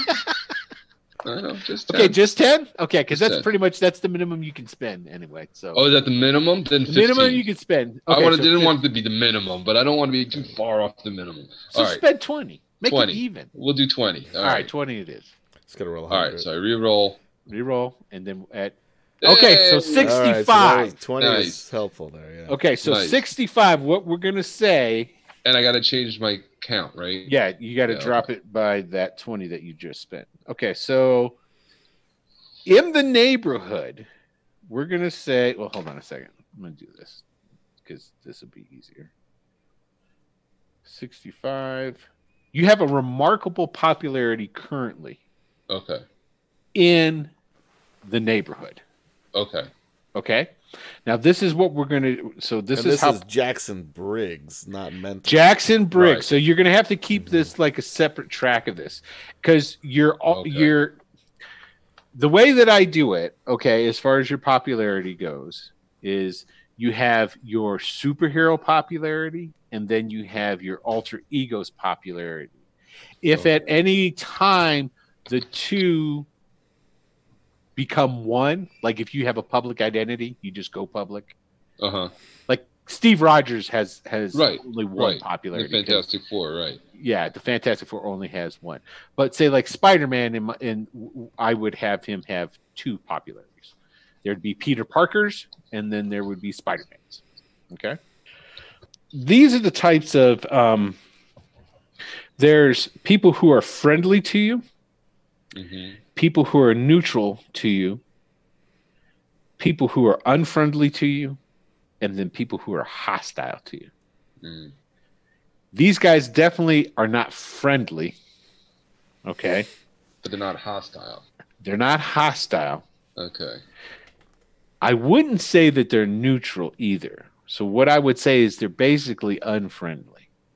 Because But- your okay. rep is you're The that beat cop. do-gooder ex-fucking cop who Right. works out down at the soup kitchen thinking he's better than we are and all this, you know, Right, trying to right. talk all that non-violence bullshit. Right. You know, so you're definitely unfriendly. Okay, so what you need to roll and get is a red to impress these guys with your popularity. So what you're going to do is you got a remarkable popularity. So you're going to roll, and then we'll Yeah. look on your remarkable popularity and see. You look like a 95 plus according to this. Okay. Yeah. It's And going to how- be hard. This 65 that I rolled before, does that count towards it or no? No. No, That this was is just separate thing. we were just rolling to figure out what your popularity Oh, I see. in the neighborhood was. That was just Okay. me doing that. And Okay. That's it. All right. So now this is to see. This is you influencing them. Okay. So Ooh. yeah, you ain't influencing. It's a good thing you I'm didn't not- waste any of your karma on that roll too. Yeah, you got a white. You get rolled a 13. Okay. You didn't get a color, so there's no success here. Okay. So you can see you would get as much out of talking to the wall as you would out of talking to these guys. So go ahead and tell me what you're telling them. Okay. Because it'll still dictate how many bullets they try to put into you. That's great. So I got my human shield with me. Did you hear that? All right, Gabe? You got a new moniker. I got you. Although I'm standing All right. behind you. That's right. So basically, I'm assuming he's sitting down, right? Yeah, nobody's gotten up. All they did was pull up their shirts to show you that they were all packing. Right. And I kept my hoodie open, my jacket open, so I'm just like, hey, I'm unarmed, and I'm just like, hey man, I'm just trying to find these kids, and T knows that. That's why he let me in here. I know you're the man with the information on the hood, so I'm just trying to figure out what's going on with these kids. That's all it is, man. That's all it is. So nobody you come has to up be in get hurt. here into my house, disrespecting my man, to ask a favor? Nah, no disrespect. He's I have crying. Listen to him. I ain't never heard him cry like that in my life. It's very That's sensitive. because he's upset. Listen, T He knows- understands the severity of this problem. That's right. He understands that these are So, just kids so on their own. you want something from Rico? Because Mr. Big walking the streets, I'm better than everybody else. Cop man, Mr. Jackson Briggs can't do it, so he comes to the real man in the neighborhood, the real power. He comes to Rico. All right, Rico, you caught me. That's it. That's I right. know you're the That's man right. with the- And he looks That's at his boys and he goes, "That's right. You see that? You see that?" All right. And again, I just kind of like non-threatening, like, and just kind of like look him in the eye and just be like, "That's right, man. You are the man. You should be proud of yourself. You should be proud that you can help me help these kids. You should be proud of that. Go for it. You do that." Fuck you and your emotion control bullshit. And he's like, "That's right, because I'm doing this because I run this shit around here. That's right. You do. Nobody else, just me. And that's why I'm going to have this cop do the stuff for me. He's going to do my work." What you need That's to right. know. You don't like. Listen, there are people coming in, taking people out from underneath your nose in your own hood, and you don't like that. I can tell. That's And you're right. gonna help- That's and right. You're gonna help me stop this. That's right, because those are my customers they're taking. I can't have That's them right. taking my customers. That's right. So What you need? What you Wanda, need was Wanda and to know? oh, you Talking know about- Wanda. Yeah, you talking about that fine girl be hanging out with that skinny ass white boy all the time? That ain't right. Those two are missing, Okay. and somebody took them. I could tell. They ain't the only people been taken from up out of here. You know that, right? Really, I've heard rumors, but these are the two that I know. Well, the only people they're taking is either the people who are burned out totally, ain't got no money to buy none of my products. So I don't give a shit. But tell you what, I'm gonna do you this favor Okay. because you're gonna do me a favor later. Sure. I don't know what this favor is, but you know I run this bitch. And so since you know I run this bitch, you're gonna hook me up when I need to get hooked up, right? That's what this is all about, man. We helping each other. Damn right that's what it's all about, doing when I need something. All right. Right. I can tell you this much. You know, I don't know if you heard, but there's been some talk about when this stuff goes down and when people end up disappearing, there's like this, like a humming noise that you hear, like a, I don't know, like some like a air conditioner getting ready to like die or some kind of shit. I don't know. I ain't never heard it, but I heard plenty of people talking about they hear it coming from up, coming from all around. But I had this one fella. He said he seen it, and it was basically something up in the. It was dark, so like he didn't see it, but he saw the darkness of it. You know what I'm saying? And it was basically it's coming from up in the sky. Okay. Yeah. Okay. Yeah. So if you take your police ass up on a roof somewhere and look around at night when all these people be disappearing, maybe you see something. Don't fall off.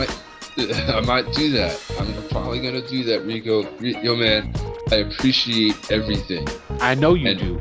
That's right. and I appreciate me and my friend walking out of here safe. Of course. I said I wasn't gonna do nothing to you. All right. And I said, thank you. And then I just kind of like back away, kind of slowly, bringing Gabe with me. And he's just doing that head nod like, that's right. I told him what's up. That's right. As he's doing that, I just go a little, and the smoke that's around him, like sort of just like billows into like his mouth and his nose, just to give him a little cough, just to make it look like he's not so cool. Dude, he's been sucking this smoke in all day. He ain't coughing nothing. But it's not coming when he's not expecting it. All right, this is a little different. Give me a roll. You got, because you're going to be using your what is it, the matter animation. Yeah, matter animation. All right, let's see it. All I heard 61. was that's good. So you blow some smoke in his face here. Just a little cough. That's all. Just a little cough. Well, I gotta have my man roll. Hold up. Yeah, he starts hacking a little bit, but he doesn't know what to think of it because nobody just blows from across the room and has. Oh, I don't want it to know that I just want to. I just want to. Okay, I guess it's just annoy him a little bit. Okay. Yeah, he coughs some. That's all I wanted. He gets a quick coughing jag. He's an asshole. Yeah. He gets exactly. So he goes this whole big spiel and then his. Dude, you're talking about a room full of potheads. They cough like that all the time. No, that's fair. It's just for my own entertainment. Yes, Right. It was successful, sir. And then I wander off. So we walk out, and I turned to Gabe. I'm like, "Have you heard of anything like that before? Hovering?" Not only have I not heard of that, I've never heard about what the fuck you just did to those two dudes, man. Don't worry about that. I just kind of like brush over it. Don't worry about that. I have always had a way with people. So I don't want to go back and double check on the little guy. Yeah. Make sure he's okay. And then his name is Darian. Darian. All right. Let's go Your check rep on is Daryl. going down amongst the homeless mutants. Yeah, your popularity with Darian is now excellent. It dropped a whole class there, whole rank. All right. So we head back, double check on him, make sure he's safe. He is. He's trying to fix the bar thing for the door. Okay. So, assuming it's getting late, Gabe's talking about he wanted to stay at that building in that one of those rooms there, right? Mm-hmm, mm-hmm. Yeah.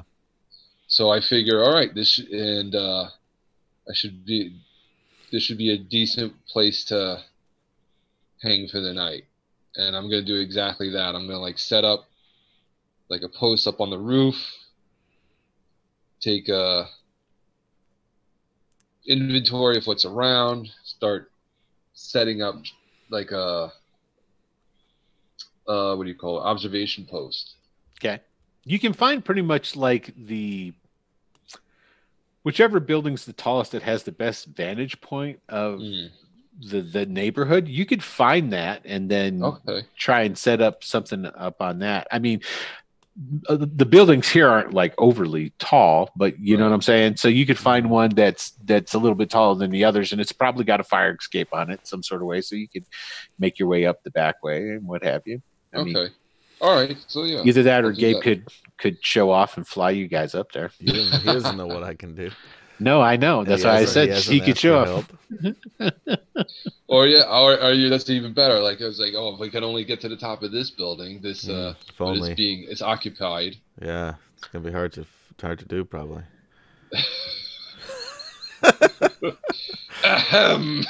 It's gonna be.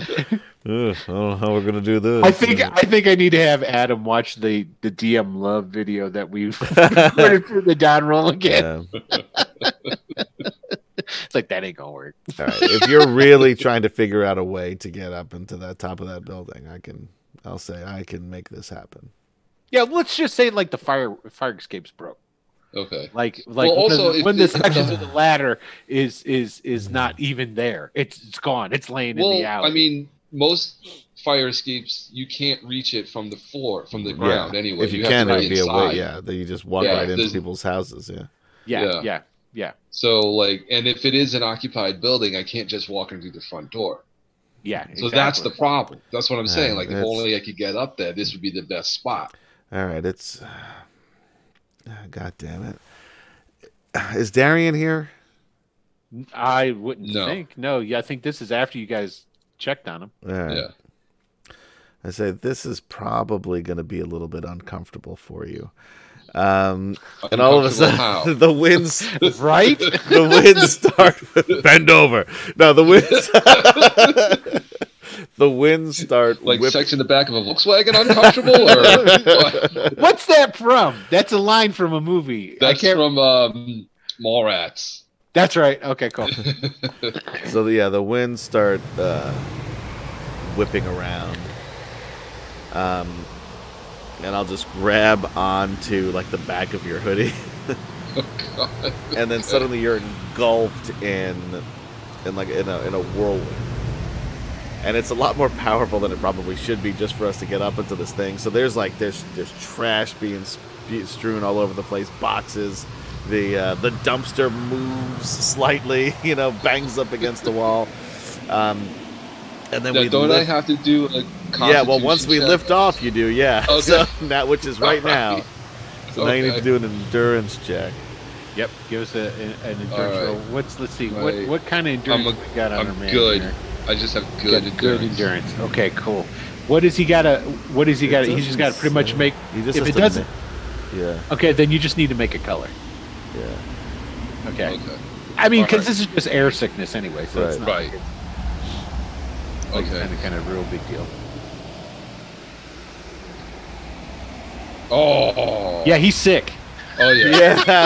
Oh, I'm just. You are rolling a D100, right? Yes, you are. He rolled a 3. This thing's working, yeah. Yeah. So there's puke just like now it's because of the whirlwind too. It's just spewing out all over the alleyway here too. And then we get to the top, and it seemed to you like it took forever, but it took about 30 seconds tops. It probably didn't even take 30 seconds. Probably didn't take about 10 maybe. 10 if that, yeah.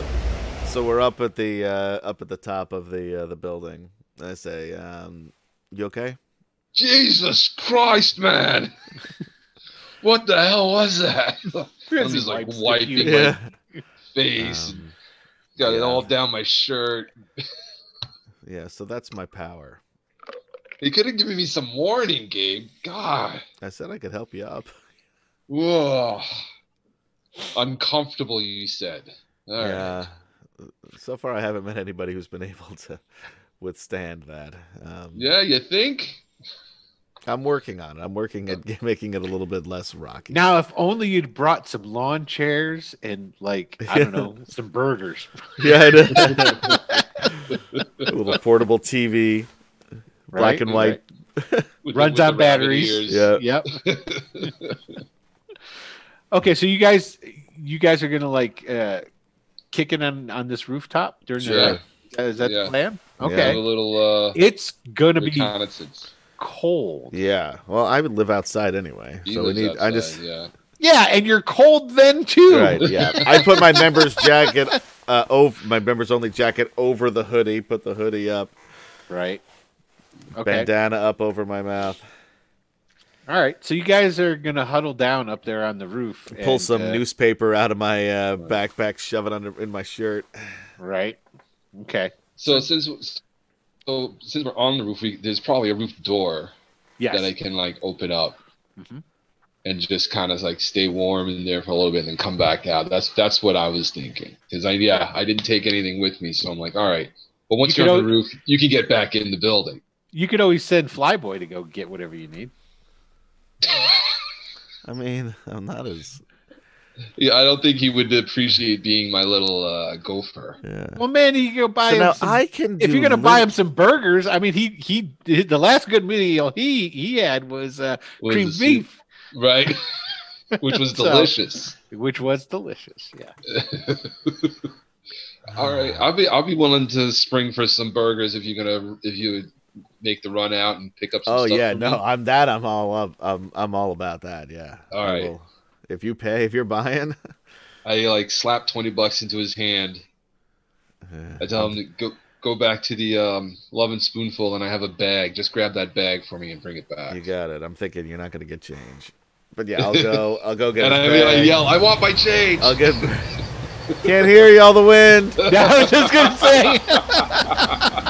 No, what you say is when you come back, it's like, man, that was really nice of you to say keep the change when I left, man. It's like I told you to. I want my change. It's like, oh, dude, man, too much air. You didn't hear that. Yeah, so anyway, I get all that stuff, get the food, and I'll come back. Okay, so he goes, gets all that stuff, comes back. You guys are hunkering down, getting ready to do a night's worth of surveillance on the rooftop. It is getting cold, what have you, but I take it that maybe one of you guys has. I can actually with my air animation. I can bring. I mean, I have limited weather control. Yes, it says I can bring two air masses of differing temperatures together to form either fog or lightning. Do you think I could do so? It's not so much where I could just sort of like more for the fog part, right? Because we're creating a little warmth. So it might be a little foggy up here, but it won't be quite as cold. But it wouldn't. But if the fog wouldn't help the whole. You can keep the colder air away from you and draw the warmer air from out of the building. Right. Yeah. Okay. You can try and do that. Yeah. I'll try. Sure. Go ahead and give me a roll. Yeah. See what you get. 4. A 4. I do the reverse.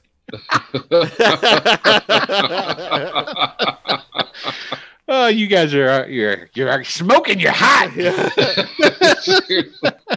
I'm about to resort to the old dice on my over here. Well, here's the thing. I got to say. So basically, what it is, you were impressed with him, right? And he's like, "Wow, man, this cat knows what he's doing." I mean, it's like, "Look, he flew me up here. This is pretty neat, Then I make it like, colder. and then when he's all like, "Don't worry about this. I got this. I'm gonna make it so we're not so cold." And you see him doing some kind of stuff, and you feel the wind moving around. You're like, man, fuck. This is worse. What the hell? Yeah. And of course, Gabe's too much of an ass to go, wow, that's not working. He goes, yeah, that's better. No, this is exactly, exactly what I wanted to have happen. That's exactly it. I'm confused, Gabe. I thought you were going to make it warmer. I can see my breath even more. No, you got to wait for it. It's got to get, the old saying, it has to get colder before it gets warmer? No, I've never heard that one before. That's where we are right is now. That a Cleveland thing? It's a Cleveland thing. It's in the colder. It's colder before it gets warmer. There you go. Okay. So in New York City, we say it gets colder before death. So you guys hunker down and you're keeping an eye on the skies and looking around, and hours are ticking away. It's getting later. It's getting past midnight. It's getting to 1, 2 o'clock, and you're starting to think, fuck, I want to go get warm. I want to get in a real bed. This is bullshit. And, I think basically these guys are full of shit. And then that's when you start hearing and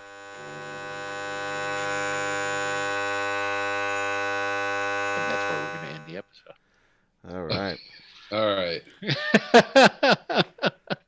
Excellent. All right. So what we'll do is, since we don't have a large cast, we're definitely going to have a regular sign out. So for everybody who is watching this fine evening, Kemcham, go ahead and tell them who you are and remind them again who you're playing and anything else that you would like to say. Sure. Kemcham Mirja playing Mr. Jackson Briggs, a.k.a. Mental. And coming live from Seattle, formerly New York, and I'm really excited about this. This is going to be a lot of fun. Yeah. Did you have a good time? Yeah, I did. Excellent. This was awesome. Excellent. And we didn't even bust any heads. Really didn't have right. To. I know. We don't have to with Mental around over here. I'm telling you, I was worried how this was going to all shake out with him and that power. It's gonna I have to really pick the villains pretty good. I guess. All right, Adam, go ahead, man. Hey everybody, I'm Adam playing Gabriel Pyne, aka Squall. And you can catch me here in Wicked Studios LLC Twitch. Also YouTube/Mr. Adam PL on Tuesday nights, 9 p.m. Eastern for Greyhawk Adventures, The Ghost of Saltmarsh. And also The Down Roll, which is a little RPG talk show that Will and I have sometime on Mondays whenever I remember to put it up.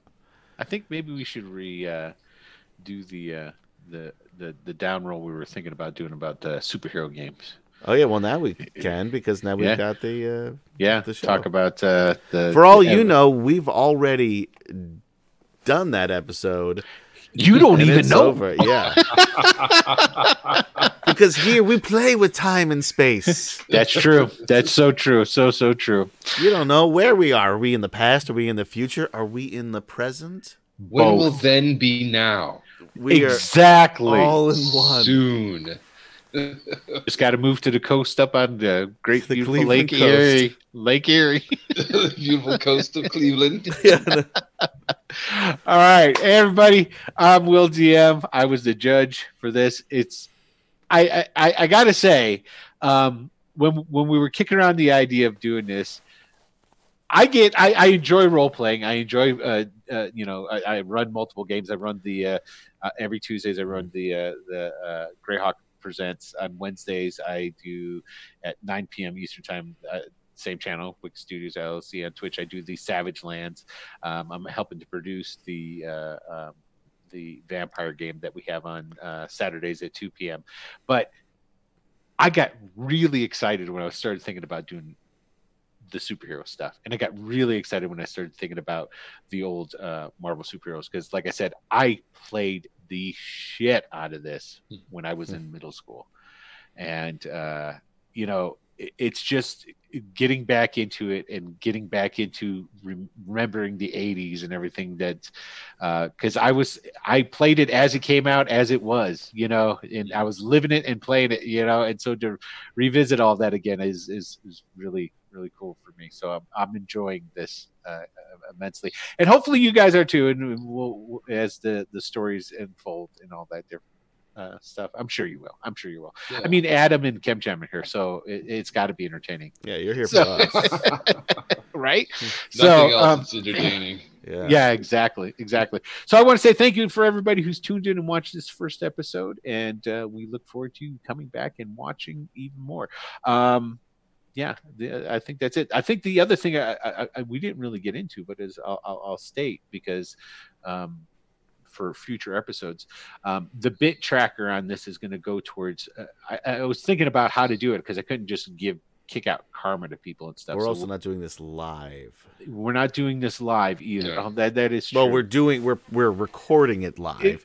You're watching it in the future. What we did in the past, right? These episodes are all pre-recorded. It's the present for us, but we are going to be we are live in chat. So if you were to type something in chat right now while watching this, somebody would respond. I mean, unless it's something stupid, and we're not going to bother. Yeah, there you go. Make it a clever comment in chat. Yes. Don't waste our time. What I'm trying to say is, if you enjoy the show thank you for watching. And you want to show your appreciation, you can still kick bits to it. And yes, we love you and thank you for watching. So with that having been said, that's it. We're going to sign off for this episode, and we'll see you next time. Awesome. So, peace out. I got to take this jacket off. It's super hot. I know. It's a members only. It's quality. Look at that. Oh, do that again. There it is. That's it. Nice we'll job. catch you guys next week.